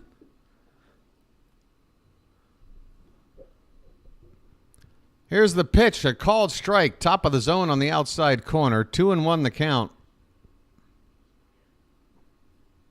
Naylor has struck out in both at-bats so far tonight. He's on 20 home runs for the season. There's a called strike, 2-2. Lou, folks, my best friend in all the world, living back there in D.C. right now. Lewis checking in. Swing and a miss. Down goes Naylor on the sweeper by Povich. A strikeout here for the first out in the 6th inning. Lou. Hey, Lou, I tell you what. I know you'll never be around with any regularity, but I'm going to at least give you honorary mod privileges, all right? Because I know I can trust you. Lou, you don't have to do nothing. Just know you got cred. All right, first pitch to Fry is a strike. The next offering is off the plate outside, 1-1.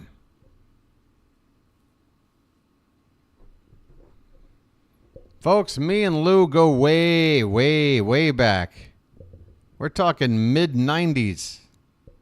This pitch is low. 2 balls and a strike. When I was a very naughty boy.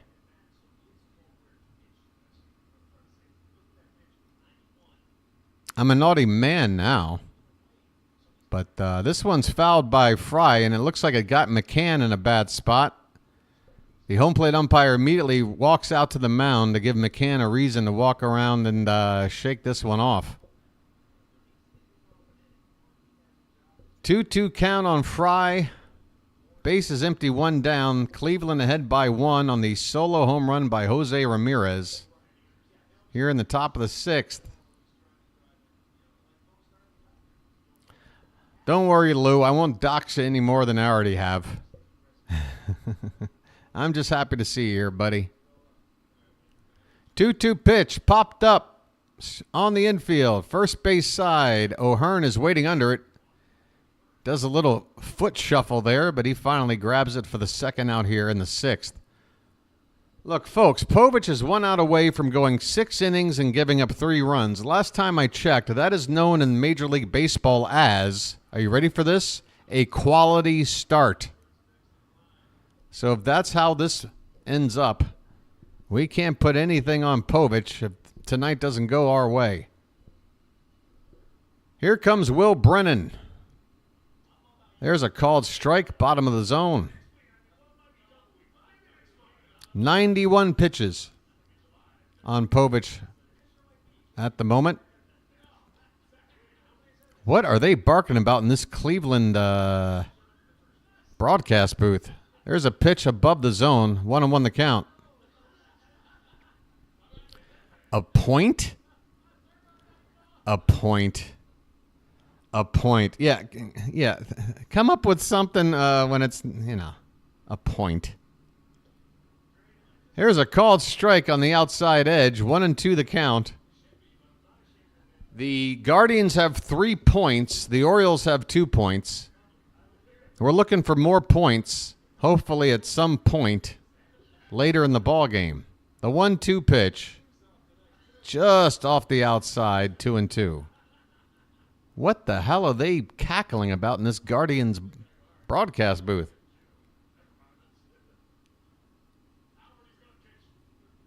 Oh, that's great to hear, Lou. 2-2 pitch. Hit hard on the right side and through for a base hit. This inning will continue. And I have yet to see any flash to the bullpen. But this is the spot where you got to think about lifting Povich. Here comes Brandon Hyde now. So there you go. Cionel Perez, the lefty, is going to come out to replace the lefty Povich, as this is a very left-hand heavy hitting lineup. Get that out fast for the Guardians tonight. A lot of lefties and a couple of switch hitters. So we're going to go to another lefty right now. That's right, Janet. It's the Bell Atlantic call to the bullpen. Folks, this is the book that got Bubba cooked. Hey, you know what? It's time for an old school ad read, I think. Who's ready for an old school ad read? Where is this? There we go. Bring that on up. Where are you? All right, folks. Tonight's program is being brought to you by Dickens Hard Apple Cider. For those looking for a refreshing drink with a different flavor that packs a punch, there's nothing like the taste of hard apple cider. And no one delivers quality cider like Dickens. The Dickens family has been producing top-shelf cider products for generations. So, if quality is what you're after, you just can't go wrong with Dickens Cider. Dickens Cider. Available now at your local Safeway, Giant, or local grocer. All right. Appreciate that to the Dickens family for helping out with the Charm City chat and the Bird Watcher channel. You guys running out of Dickens cider, you better put in a new order. It's the summer flavors this month for Dickens cider.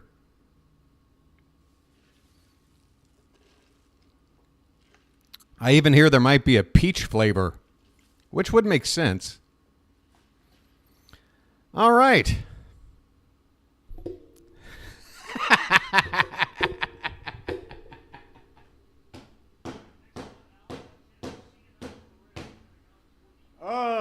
Miss Janet has no issues letting you know that she has imbibed as early as last night. Here's a ball hit on the back to Perez.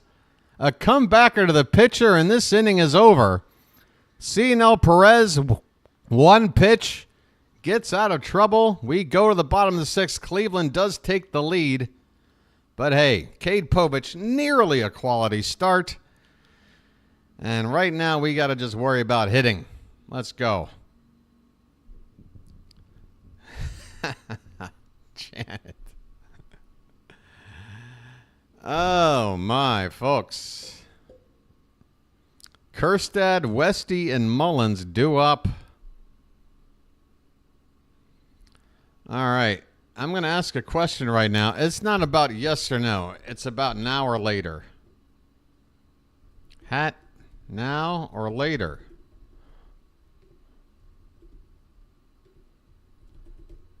All right. There you go, folks. If you have no idea what this poll question means, then you can refrain. Last thing we need is blind voting. Yeah, F you too, JK. Bully? Dude, you're an antagonistic idiot who came in here guns a-blazing like a moron, and you're about to be banned permanently. How does that feel? Is that a bully? Bye. Everybody in here having a nice time, JK, and nobody gives a goddamn about you and your awful opinion. Goodbye. You came here acting a fool, and you got treated as such. Again, take that exact same personality, go to a public place, and see how that works out for you. Just because you have a little bit of anonymity and act a fool online and you think there's no repercussions, guess what? There are. At least in my chat. So take your act somewhere else. And if you're courageous enough, may I suggest a public place and see how that attitude works out for you. I guarantee you, you will be met with nothing but people like me saying, get out of my face. Here we go. Bottom of the sixth, Heston Kjerstad. Let's go, folks. Kjerstad, 2 for 2 tonight. And he fouls the first pitch straight back. I ain't got time for you. That's the other thing, buddy. You're like, every day I deal with a guy like you. You're not even like rare anymore. You're just another one of those guys. The 0-1 pitch is inside, 1 ball and 1 strike. And I promise you, I'm locked in now. Right-hander Scott Barlow getting loose for Cleveland. Tanner Bibee out there with pitch number 87, and it's a swing and a miss. A foul tip there by Kjerstad on a pitch in on the fists. And it's a ball and 2 strikes. Yeah, the letter J hasn't been kind to Charm City Chat, has it? I don't know. This pitch is in the dirt. 2-2 the count.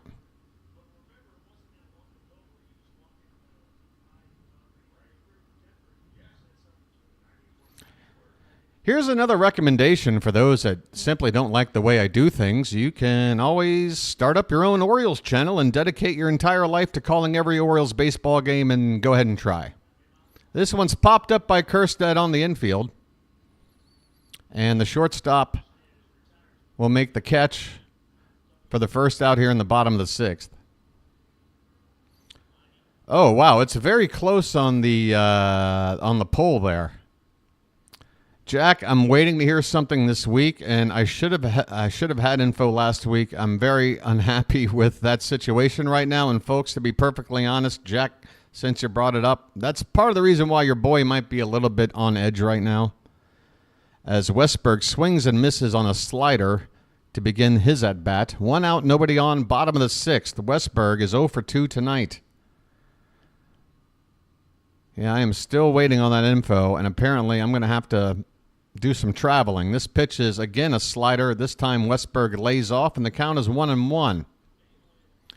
Folks, your boy might have to take a little road trip before this season ends, and I don't know if I'm going to be able to give you 162 games like I hoped I would, but I'm doing everything I can to work around it. This ball's hit in the air to the right side and will slice out of play. 1-2 the count still on Westberg. Hey, thanks, Jack. Hey, by the way, folks, there is such a thing as a redemption story. And, Jack, I don't want to call you out, buddy, but look, Jack, you're a different kind of Jack than you first were when you showed up. And, Jack, you've been totally cool. And I just want to show that it's possible that you can. Here's a swing and a miss from Westberg. He strikes out for the second out in the inning. I'm happy to have Jack around.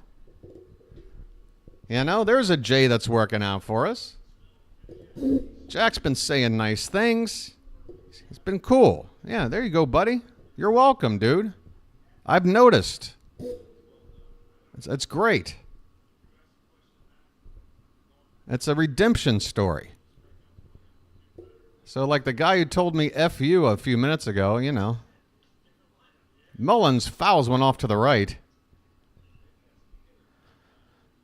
First pitch here to Said. 0-1 the count on him. 2 down, nobody on. Man, Mullins, I'd love a 2-out bomb here to tie the ball game. That is what I'd want the most. Just a 2-out bomb to tie the ball game. This one's inside. 1 ball and 1 strike. Hello.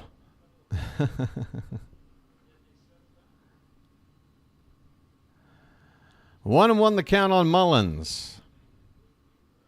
2 down, bottom of the 6th. This one's popped up on the infield. Ramirez wants it. He's coming in toward the pitcher's mound and makes the catch. The inning is over. Tanner Bibee only got stronger as the game went on. His day is probably over. As we head on to the late innings here, it's Cleveland 3, Baltimore 2. My goodness, I guess we got some out-of-town scores we might want to check in on. The Phillies up 4-1 on Detroit. Man, Philadelphia just does not stop. Mariners and Rays tied at 1 apiece. Boston up 2-1 on Toronto. The Pirates are trailing to Cincinnati, 5-1 Reds there. No score between the Braves and Cardinals in the third. Just getting started and scoreless are the Dodgers and White Sox, as well as the Marlins and Royals, and the Rangers and Brewers. Coming up later, A's and Angels, Nationals and Padres, Cubs out west playing the Giants, and then everything else is from yesterday, I guess. A little bit of a light schedule tonight, folks. Once again, the Yankees aren't playing tonight, so if we wanted to get a half game back, without them have anything to do with it, this would have been a good night. Only down a run, and if there's anybody who can handle a 1-run deficit in the late innings, it's us. We've done it many, many times before. In fact, folks, I don't know how much time I got left to show you this. I don't know if I can add it up. I want to show you something right here. This is the Orioles schedule going all the way back to the end of April. At the bottom of this schedule right here, if you'll take a very look down here, remember this? This is that 3-game losing streak to the Cardinals. This is when we snapped that consecutive sweepless streak. And we also lost 4 out of 5 at that point. In fact, we lost 6 out of 9. We went 3-6 during this stretch that ended with a 3-game losing streak. How did we respond to that sweep? Well, let me show you. Well, we came out and we won 5 in a row. We won 8 out of 9. We won 10 out of 12. We won 16 out of 20. We went 16-20 following that lowest point of the season. So all I'm saying is, folks, don't worry. Don't worry about it. Gabriel Arias. First pitch is a strike, and the next one is in there, called a strike. He fouled off the first pitch. Next one taken. 0-2 the count with Cionel Perez out there on the mound. Check swing up and away. Did he go? Yes. A 3-pitch strikeout for Perez to begin the top of the 7th. Good to see from Perez. He puts out the Flames in the 6th, and then he comes out with a 3-pitch strikeout to start the 7th. We need Perez to step up, especially with Danny Coulombe out until September.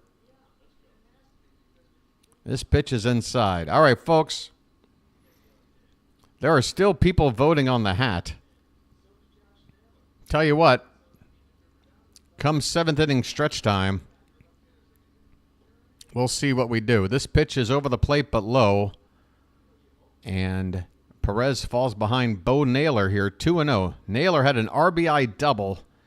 That's what gave Cleveland the lead. It was Ramirez. That's right. That was the second run of the ball game. This one's popped up. Third base side, foul ground. Into the outfield goes Arias, and he makes the catch. 2 away, bases empty. Cionel Perez has gotten 3 outs on 7 pitches. And now another lefty coming to the plate. Here's Stephen Kwan. His 4th plate appearance of the night. He reached on a hit his first time up. He's been retired twice since. Called strike 97 on the inside edge from Perez to Kwan. Kwan's average now at 389. And that's dropped. This pitch is in the dirt. 1-1 the count.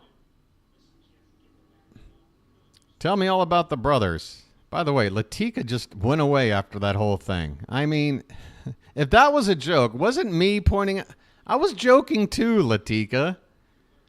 But again, if your joke is to sort of bust my balls about I don't know that people are brothers, and I joke back by busting your balls that yes, indeed they are, then doesn't that kind of even out? Why do you run away? I don't... 1-2 the count on Kwan. The pitch. Low for ball 2. Folks, sociology. I'm studying the human behavior patterns and trying to figure them out, but none of them make any sense to me. Here comes the 2-2 pitch. Outside, and the count runs full. She might be out of jokes. That's true. Kwan is the brother of Michelle. Is that true? I'll take your word for it, even though I don't believe it. This one is low and away. I mean, they've got to be like 25 years apart in age by now, right? This is ball 4. A 2-out walk to Kwan. And that'll bring up Andres Jimenez. And expect Kwan to at least think about stealing, although we do have the lefty out there who's got a better look at the base runner. Pitch to Jimenez. First one is fouled off. 97, outside edge, bottom of the zone. Nice pitch by Perez there. 3-2 Guardians, top of the 7th in Baltimore. The Orioles trying to end a 3-game losing streak. Down a run here in the late innings. Breaking ball low and away. 1 ball and 1 strike. How could I not know that? What a great joke. It's a good punchline, right? Hey, I tell you what, BW gets no respect at all. 1-1 is right in there for a strike. 1-2 the count.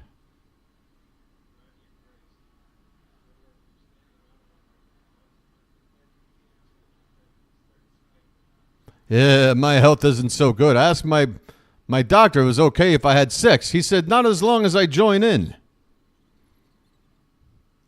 All right, the 1-2 pitch is a chopper foul on the first base side. Still 1-2. Yeah, I get no respect at all.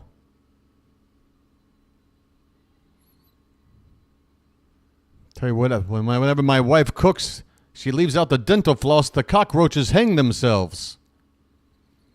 The 1-2 pitch to Jimenez, and first a check on the runner. And now I'm just realizing I better be ready to refresh this game because we're probably hitting the 2-hour mark here pretty soon, and that's typically when my stream just automatically says you gotta just go ahead and refresh.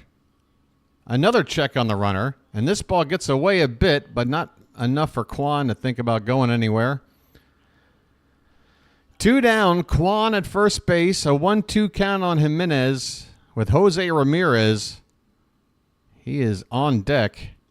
This one's way off the plate, 2-2 the count. This is a big out right here.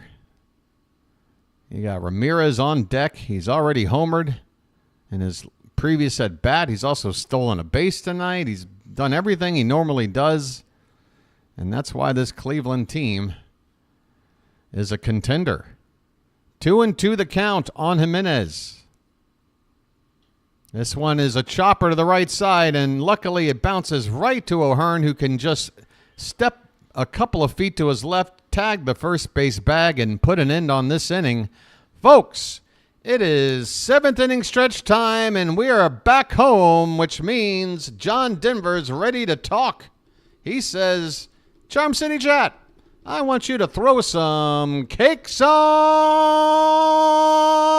the griddle. Get them cakes up there in chat. We need a rally. This is a classic down 1-run rally at home, folks. I feel a comeback in the works. And according to this poll, which has had 15 minutes for you to decide,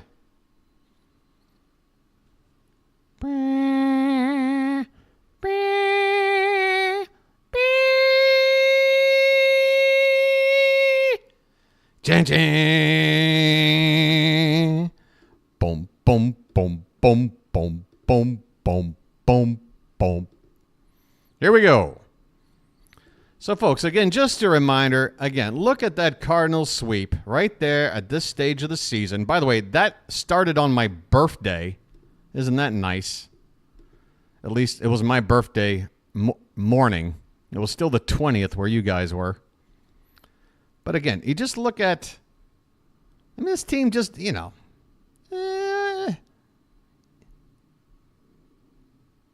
had that stretch of 6 in a row, 7, 8, 9, 10, and then 3, 4, 5, 6. So 8.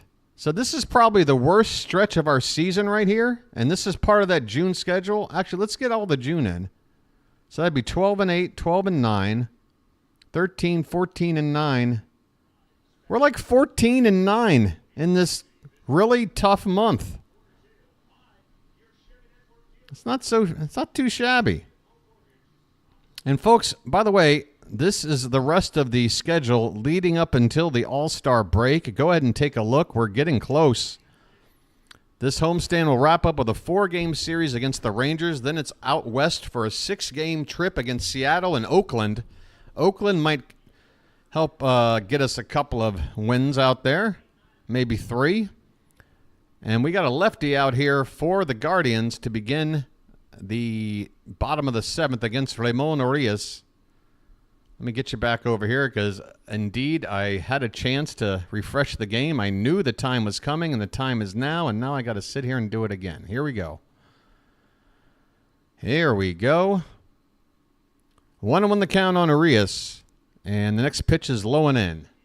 It's Heron, the lefty. I did not have a first name for you. Let's take a look down here. Tim Heron, who's got an ERA of hardly anything and a whip under 1. There is a curveball in there for a strike. 2-2 the count on Urias.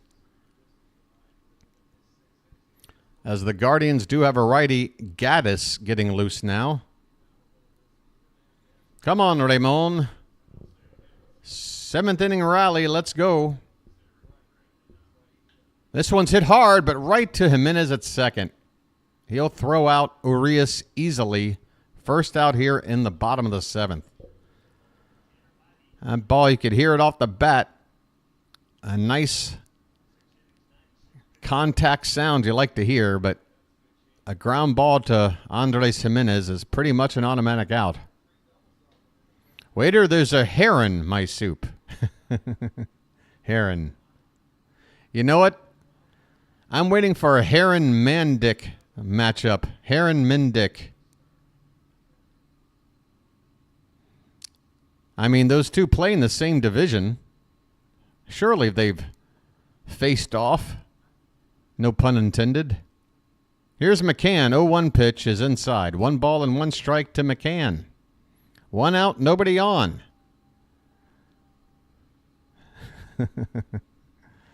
We might as well just scrape the bottom of the barrel tonight, folks. Why not? The 1-1 pitch is fouled straight back. McCann last time drew a walk. 0 for 1 otherwise. 1 for 2, or excuse me, 1-2 the count right here. Henderson is on deck. He will come up in the inning. He's going to need to come up twice before the end of this game. This is a breaking ball. Called strike 3 on a tough call there. McCann is not happy.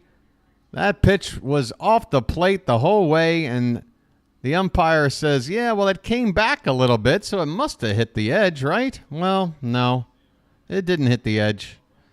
That was still 2 inches off the outside. McCann gets a called strike 3. And if he actually tries to put that one in play, it's going nowhere, so he's just stuck. 2 down for Gunnar. And he immediately fouls one straight back. And I better bring it over here right now. He is the tying run at the plate. And if anyone can tie it on one swing, it's this guy. The 0-1 pitch. Outside, 1-1. 98 on the gun there. From Heron.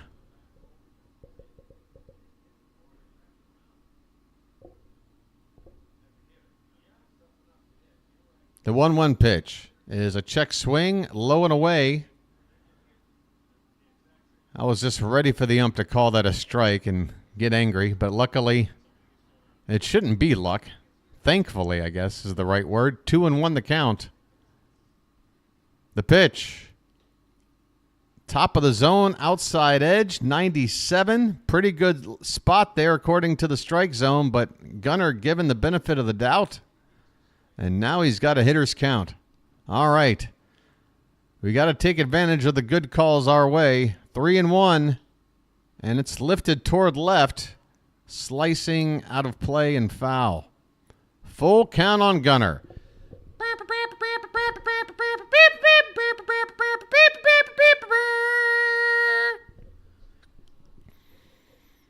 Come on, Gunnar.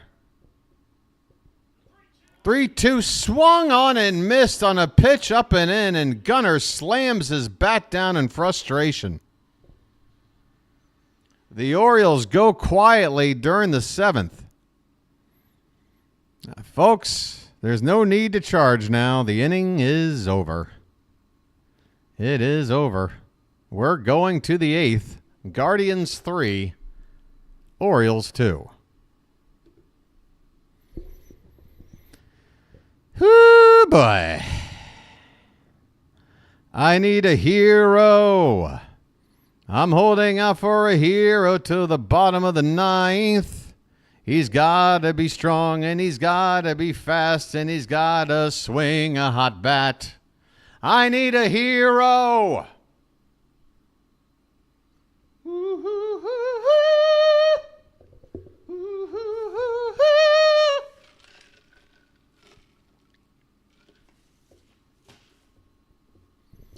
I tell you what. Bonnie, Tyler, where are you? If we can't win this ball game tonight, my heart is going to be totally eclipsed. And I can't have that. I'm living in a powder keg and giving off sparks. I really need you tonight, Baltimore, tonight. I need you. Forever's going to start tonight. All right. Just calling on Bonnie Tyler for a little bit of help. Hey, that reference is for the young audience. The hip crowd. Oh, boy. Well, the man, I'm just letting your dogs get some practice in.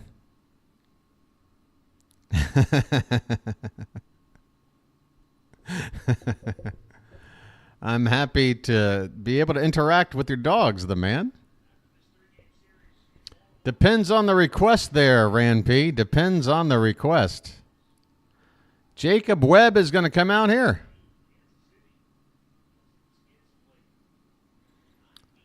Jacob Webb on the mound. Ramirez at the plate. 3, 4, and 5 due up for Cleveland. Here in the 8th, we cannot afford to give up more runs. First pitch is a strike to J-Ram. The next one is over the plate but low, 1 ball and 1 strike.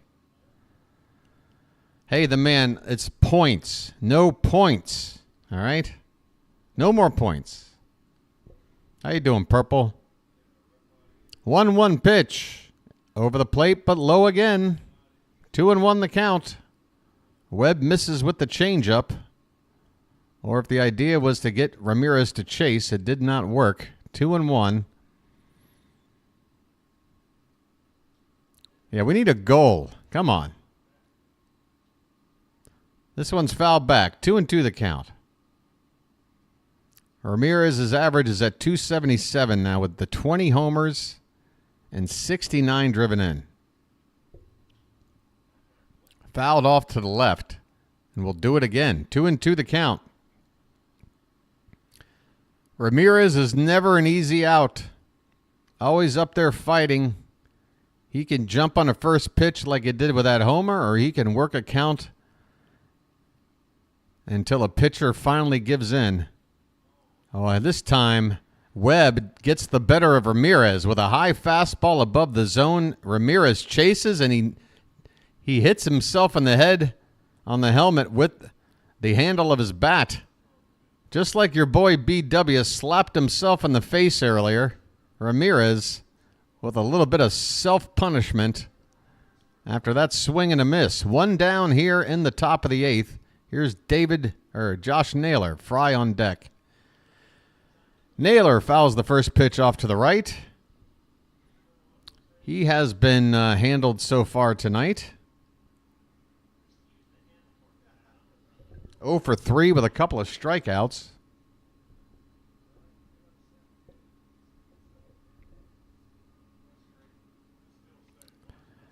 Don't Stop Believing. That is a will never ever do. So I can't sing overdone songs. I can't. I just can't. It's too overdone. 1-1 the count. Off. Oh, what a generous call by the umpire. That one was outside. Naylor shakes his head. I get it, buddy. You've already struck out 3 times tonight, and you're 1 strike away from the golden sombrero. The pitch swung on and missed, and it is the golden sombrero for Josh Naylor. 4 strikeouts tonight. Man, one of the 2 best hitters in the lineup has been absolutely baffled at the plate tonight, and let's hope it continues for the next 2 games in this series. 2 down in the 8th. Fry at the plate, and there's a swing and a miss. Webb gets Fry out in front on a changeup. That is the name of 4 strikeouts, Nicholas Pini. Google it. Golden Sombrero is a 4 strikeout night at the plate. This pitch is off the plate 1-1. 2 down, nobody on, top of the 8th. 3-2 Cleveland. The Orioles have 6 outs to play with to try to get back into this. This is a line drive to left field, and it's going to get down for a hit. Kjerstad is going to try to get it back in. Here comes the throw into second, and he is safe. A hustle double there by David Fry, who was going to challenge Kjerstad out there in that deep pasture and left. Kjerstad did well to track this ball down and get it back in and make it a close play at second. Just a slightly stronger throw, and maybe we would have got him. That's Fry's 10th double of the season. It was a solid throw in terms of accuracy. And, he's got a stronger arm than Mullins. But I think, there's some guys out there with a stronger arm that everything else included. That might have been an out there. But you can't do anything about arm strength, really. You got what you got. 0-1 the count on Brennan, who pops up this pitch foul and out of play. No balls, 2 strikes. Runner at second base, 2 down, top of the 8th. I would score that as a good throw. Just I wish it would had a little more on it.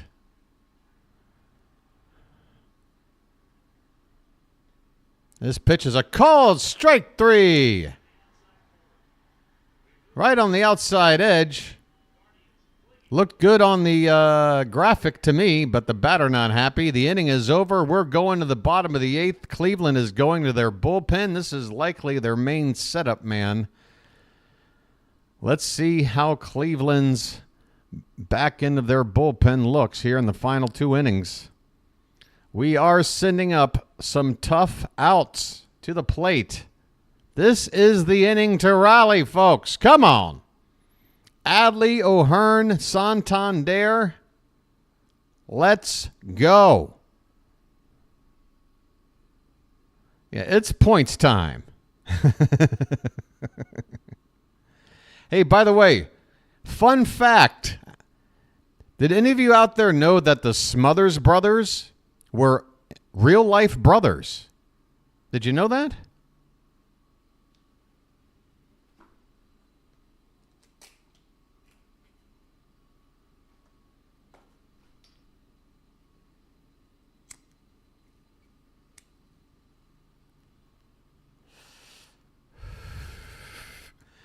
Chris, you know I'm joking, right? Okay. Hey, by the way, the Mario brothers, turns out they're related. They're brothers.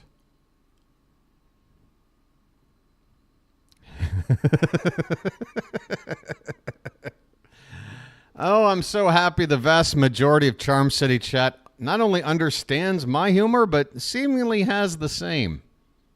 That's good. I feel like I'm right back home.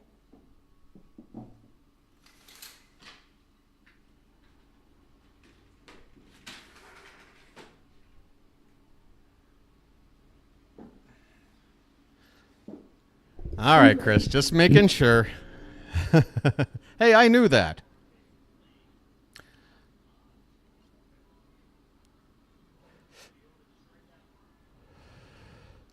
You mean the Parker brothers, like from the from Monopoly? Hey, folks, the Blues Brothers, Jake and Elwood Blues. Get this. They're brothers. Here's Adley Rutschman. First pitch is a called strike. A tough call there. This is Hunter Gaddis. 38th appearance of the season. He's got an ERA of just 1.51. Right-hander. This pitch is up and away. 1 ball and 1 strike.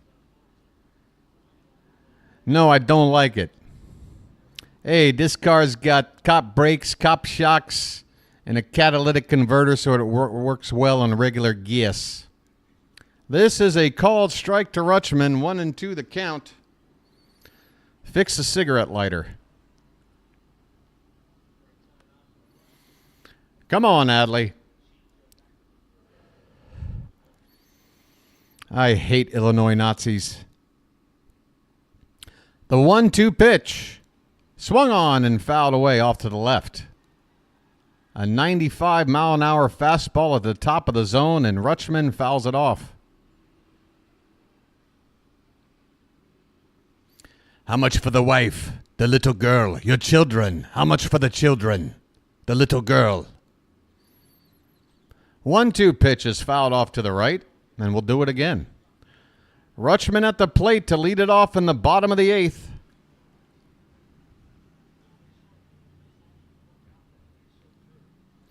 One-two count.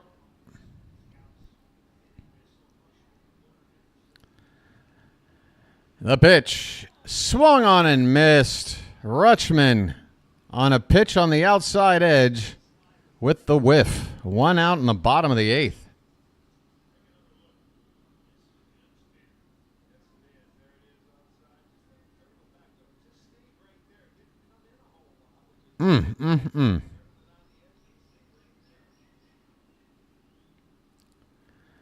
All right, folks, Ryan O'Hearn, and he goes after the first pitch. He fouls it off on the ground to the right side. Oh, are they brothers, Chris? Pier 1 Imports. 0-1 pitch is low and in.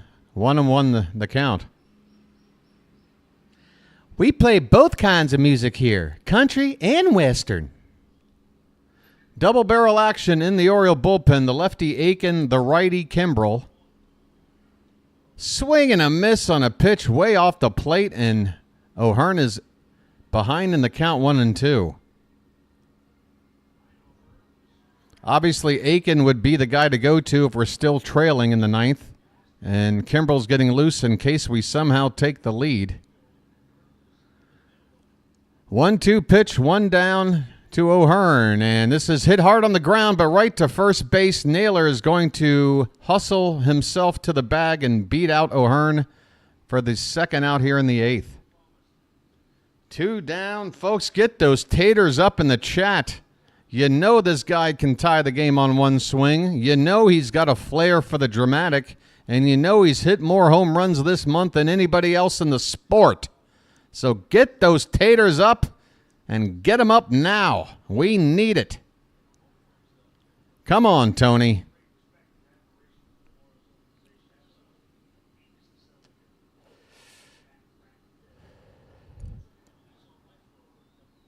First pitch to Santander is high for ball one. Who wants an orange whip? Rob, you want an orange whip? Matt, orange whip? Chris, orange whip, orange whip? 3 orange whips. The 1-0 pitch. Check swing, and did he go? No, no, says the third base umpire. Thank you very much. 2-0 the count. 2-0. Come on, throw one out over the plate. Throw one out over the plate to my boy Tony. The pitch. Outside, 3-0. I'm not sure Heron wants to throw one in the zone here.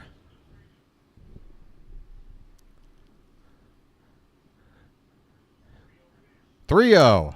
Tony goes after it and swings and misses. It was in the zone, but not the pitch he thought it would be. 3-1 the count. Everybody's laughing at PAS. What did PAS say? Rainbow trout. The 3-1. Low, ball 4. Tony, take your base. Tony, take your base.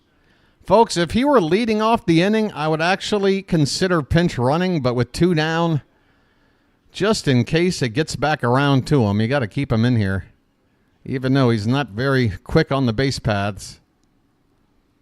All right, folks. Heston Kjerstad.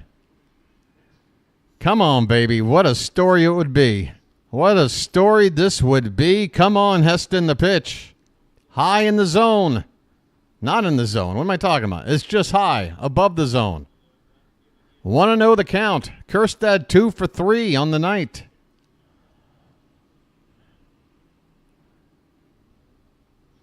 The 1-0 pitch. Outside all the way there. 2-0.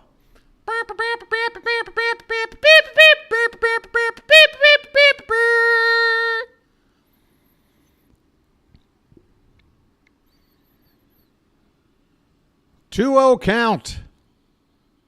And a check on Santander. And man, a bullet throw over there by Heron on a base runner that is not going anywhere.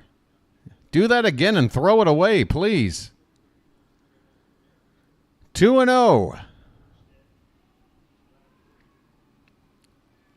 The pitch is swung on and missed. 2 balls and a strike.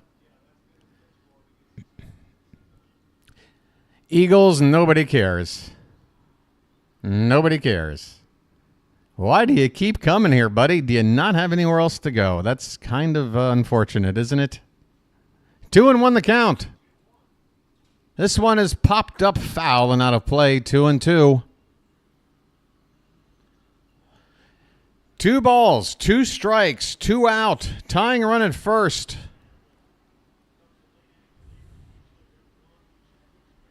Heston Kjerstad. Show us something, buddy. The pitch popped up and out of play. The catcher had the target at the top of the zone.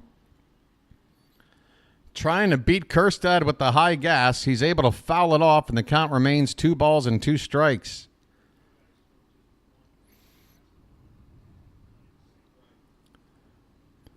The 2-2 pitch.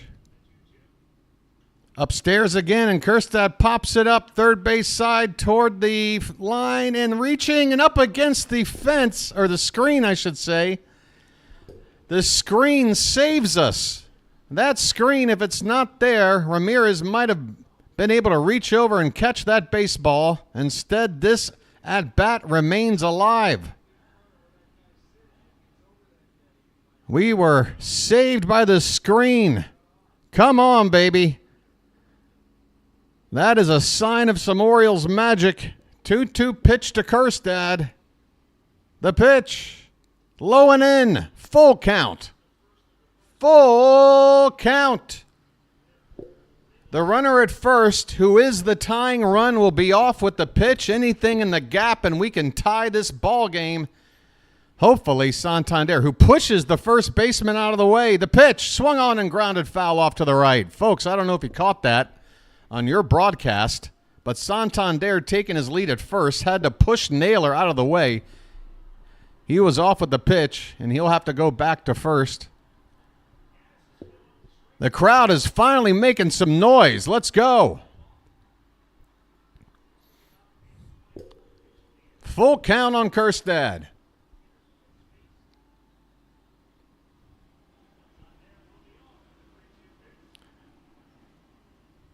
Here it comes. Swung on, fouled away again off to the right by Kjerstad. What an at-bat we've got going on right here. Kjerstad will not go down quietly. And he seems ready for the occasion.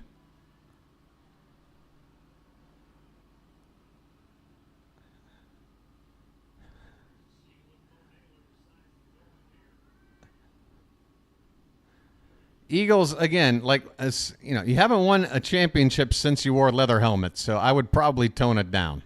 All right, the full count pitch. Pop foul again. Unbelievable. That's right. My inner Dice Clay is coming out. Unbelievable. And Anthony Santander may not be able to score on a gap hit because he is running out of gas, taking off on these 3-2 pitches.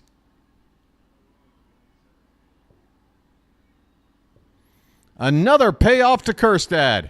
Swung on and fouled to the left. Unbelievable. Folks, Heston Kjerstad has seen 11 pitches so far in this AB. Gaddis is up to 26. I don't know how often he goes this deep. But he has got himself a stubborn hitter at the plate. A stubborn hitter is looking to make his mark in the show.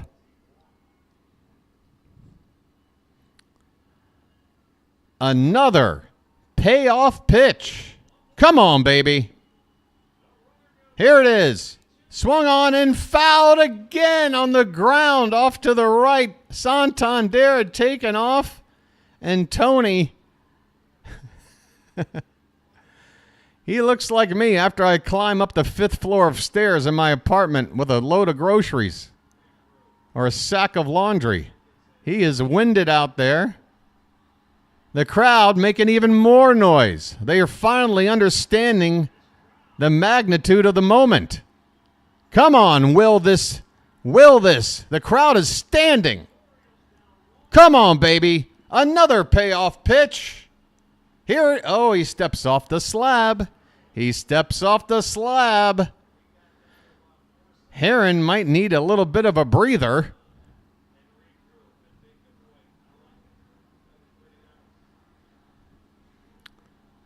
This at-bat's been going on for about 20 minutes. The pitch. Swung on and hit in the air. And it's going to be playable in center. Camped under it and making the catch is Schneeman, or whatever the hell this guy's name is, and the inning is over. Kjerstad can't get it done, but man, what an effort. What an effort it was. Oh, my goodness. We go to the 9th.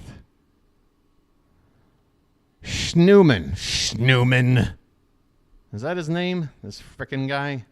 Schneeman, you none of a snitch. All right, we're going to the 9th, folks. Schneeman will lead off. And, folks, who made that last out? That was Kjerstad, so it'll be Westberg, Mullins, and Urias. Okay, here's the plan. Westberg will lead off. Mullins, and then maybe you bring in, who do we got? Who do we got on the bench? Kalzer as a left-handed bat for Urias. I don't know. I don't know what we're going to do. We got to do something. We got to do something. How's the like count going, folks? The sub count's been pretty low tonight. I'll tell you that much. Hey, look at that. One more. 1322. How about a 1324? I'll take that for for a target. Ah, goodness. Can he hit a walk-off? Sure he can. Why not? As long as he comes up in a situation. Okay, Hunter Gaddis, folks. That guy will not be out there for the ninth. .76 whip. Man, we almost got to him. Both teams have left 6 men on base so far tonight. It's been a very even ball game, folks. We're just losing by that one run. Cleveland does have a few more hits, but... All right, here we go. Schneemann at the plate. It should be Keegan Aiken out there. It is, and the first pitch is swung on and missed. Let me close my door here.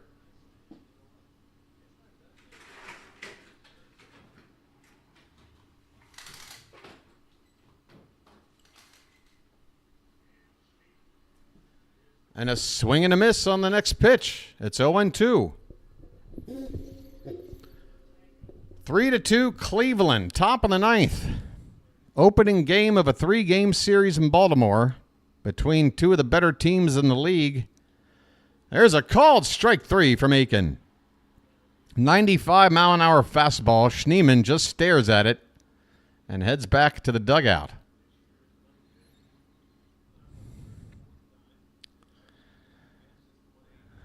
Oh, Vonnie, you didn't know about that game when we went down to the Red Sox 5-0 back in April. You remember that game back in Fenway, Vonnie?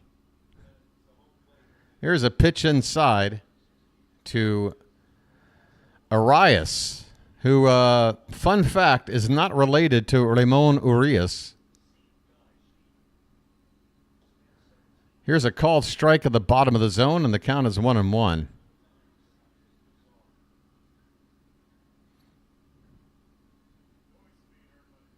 By the way, Alec Baldwin is the brother of William Baldwin and Stephen Baldwin. Here's a called strike at the bottom of the zone. 1-2 the count.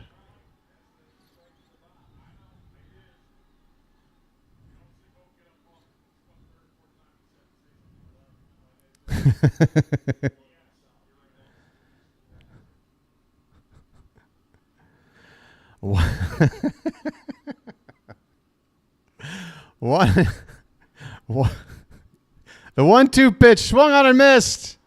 Aiken is coming out there with the gas. He blows Arias away. And why is Arias upset after striking out? If your problem was the previous call, why not argue it then? Why are you going to argue it now that the result is a swing and a miss? That seems a little bit silly to me. It's only a problem if the result is a strikeout. Okay, if he'd gone ahead and done something, no problem. Arias got tossed, by the way. Arias got tossed immediately after swinging and missing. So he's out of the ballgame. Maybe he'll be able to text his brother later about it. All right, Bo Naylor at the plate, 2 down, and he takes a called strike on the outside corner.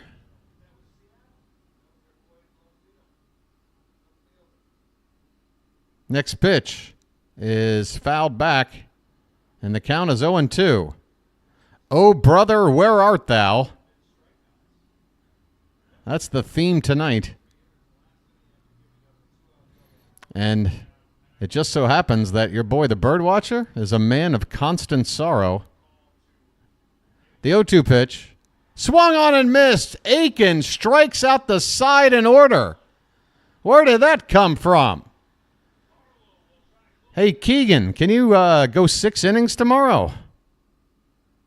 I'd like maybe come out and throw 6. Don't tell my heart my aching, breaking heart. I just don't think you'll understand. And if you tell my heart, my aching, breaking heart, it might blow up, strike out this man. That's right, a little Billy Ray Cyrus. Hey, look, folks. I know, he's no John Denver, but what are you going to do?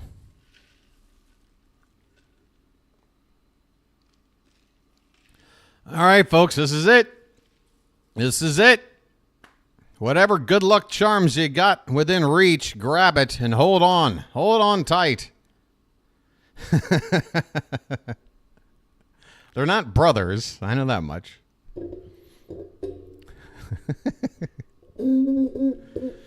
Also not related to Cypress Hill.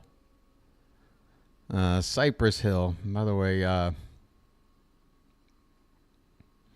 the Everly brothers, get this, they're brothers. But here's a fun fact. The Righteous Brothers are not brothers. So it's all very confusing, this whole brother concept.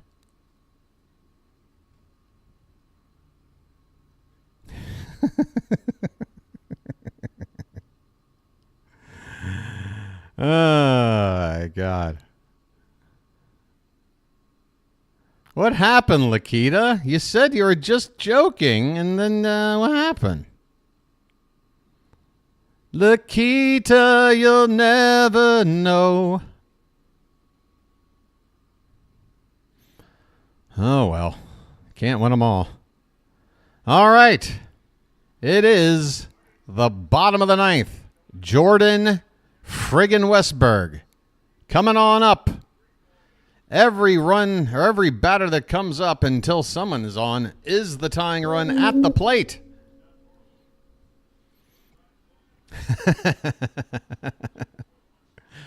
That is true, the man. All right, here we go. First pitch of the ninth is inside for ball one. It's Barlow out there on the mound. Scott Barlow is 1 for 1 in save opportunities, so he is not normally the closer. He has made 36 appearances on the season.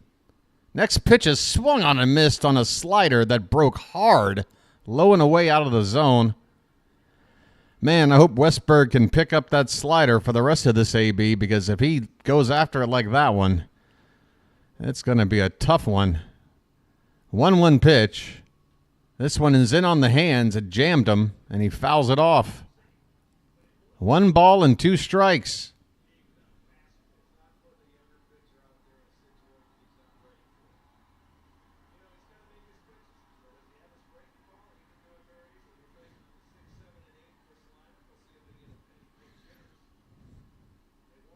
The 1-2 pitch to Westberg. Low and away on that slider, and the catcher couldn't hold on as it rolls softly toward the backstop. 2 balls and 2 strikes, folks.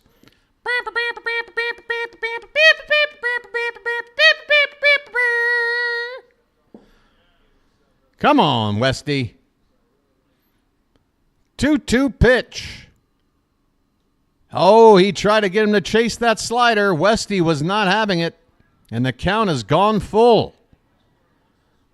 Full count. This first batter of the inning means a lot. Any way you can, Jordan. Any way you can. The payoff pitch. Swung on and missed. On a pitch below the zone. And again, it's one of those pitches where everything this guy throws starts in the zone and either stays there or drops out or away. And that time, that one fell right off the table. 1 out in the ninth. Ced Mullins. 0 for 3 tonight. Takes way inside. Man, Ced, go ahead and let that ball hit you in the leg. Go ahead and just get hit. 1-0 the count on Mullins. 1 big swing can cure a lot of ailments right now. Oh, a called strike off the outside. Come on, Blue. I mean, what was Mullins supposed to do with that pitch had he swung? A breaking ball outside by 3 inches. This pitch is lifted by Cade. Right field into the corner. Come on, please. That ball is foul. It hooks just foul to the right of the pole there along that walkway in the right field corner. Cade, just straighten it out a little bit. Just straighten it out a little bit. 1-2 the count.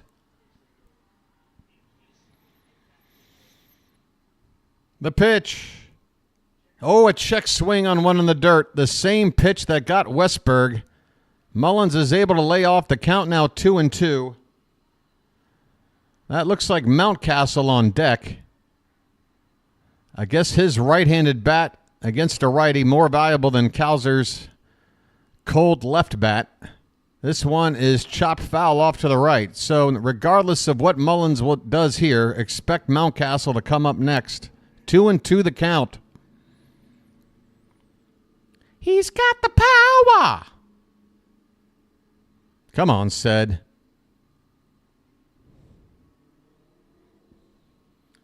Barlow with the pitch. Outside all the way there, and the count runs full. The crowd clapping more. Come on, crowd. We need you. We need that 10th man. Full count on Mullins. The payoff. Swung on in line. Foul. Mullins. Boy, he got the bat head on that slider, but again, a little bit out in front.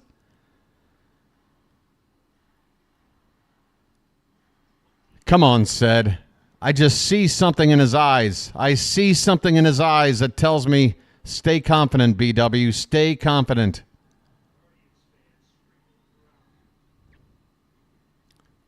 Another payoff pitch to Mullins. Here it is. Swung on and hit hard, but on the ground and foul. Another long AB going on right here.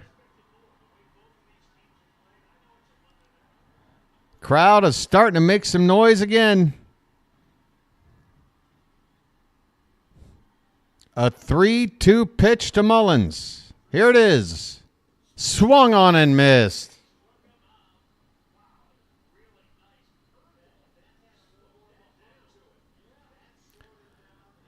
Barlow, instead of going to the slider off speed, whips out a curveball, and Mullins could not handle it.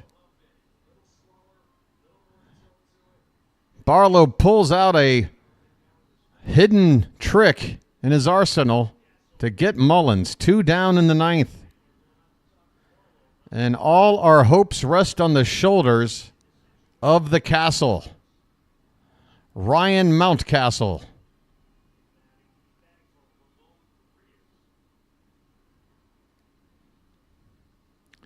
If he were to get on, McCann would be next. So you got to think he would be pinch hit for. Mounty's best chance might be to just go deep here. Otherwise, we need to get 2 batters to get back to Gunner. With not a whole lot of options to hit for McCann that give much confidence. Okay, first pitch is a big cut and a miss there on the slider on the inside. 0-1 the count. Yeah, Cowser for McCann, it has to be. Despite Cowser's cold bat, you have to.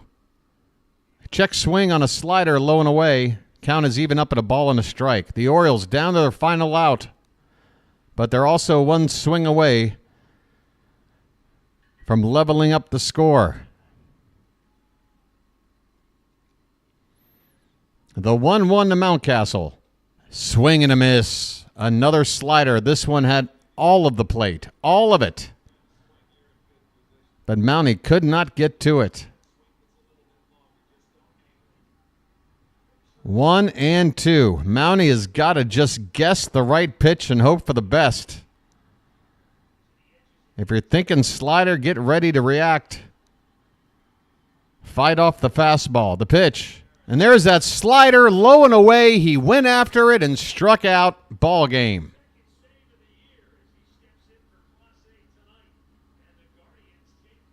So Emmanuel Clase, normally the closer for the Guardians, either unavailable or I'm not sure why he wasn't gone to tonight, but the Guardians find a way to use Scott Barlow as their closer for his second save of the season. This ballgame is in the books, folks, and the Orioles have reached their longest losing streak of the season, 4 consecutive defeats. A tough night where we could only scratch out 5 hits. Just 5 hits and not a single run since the 3rd inning. It has been a tough stretch for these Orioles.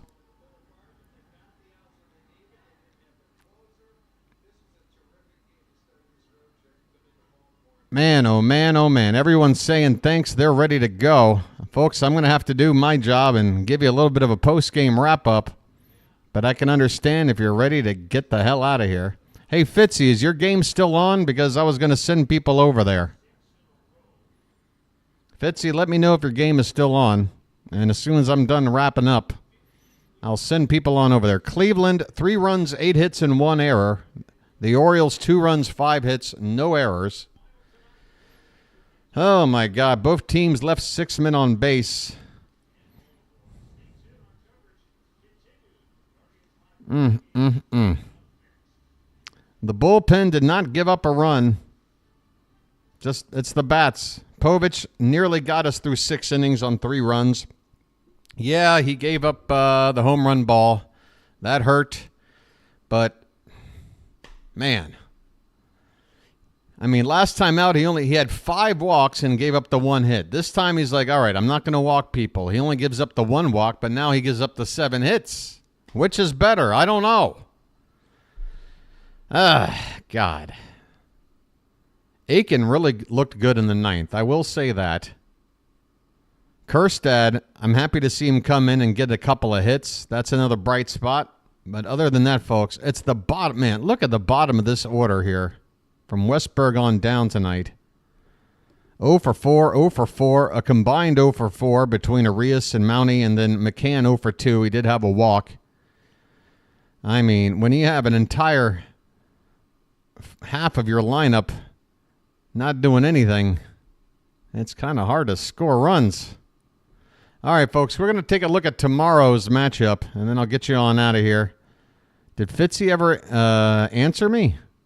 Fitzy is in the 8th inning. Okay, folks, so we're going to look at tomorrow's matchup, and then I'm going to send you on over for the conclusion of the Red Sox-Blue Jays game, which is currently 6-4 Toronto.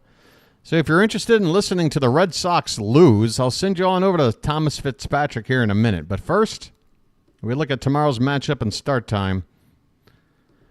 Folks, I know it's a rough patch right now. Our first 4-game losing streak.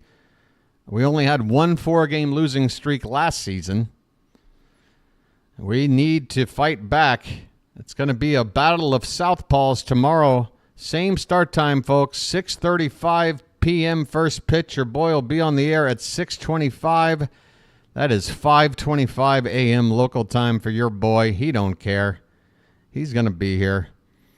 It's going to be Logan Allen for the Guardians, who has a record of 8-3 despite an ERA of well over 5 and a whip of near 1.5.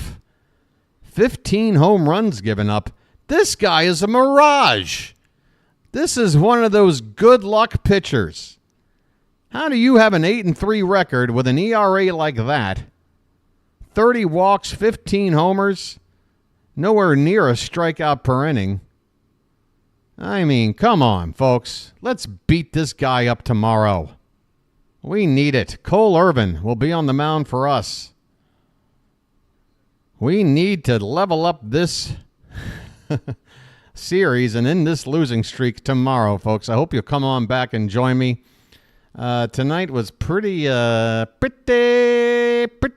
on the sub count. We didn't even get 10 in tonight. That is one of the lighter sub count. Folks, even during that blowout the other day, we managed to get 10. 20 the night before. We're going to have to step it up, folks. Hey, but we did get over 100 likes in the chat. A big thank you to everybody that helps out with that.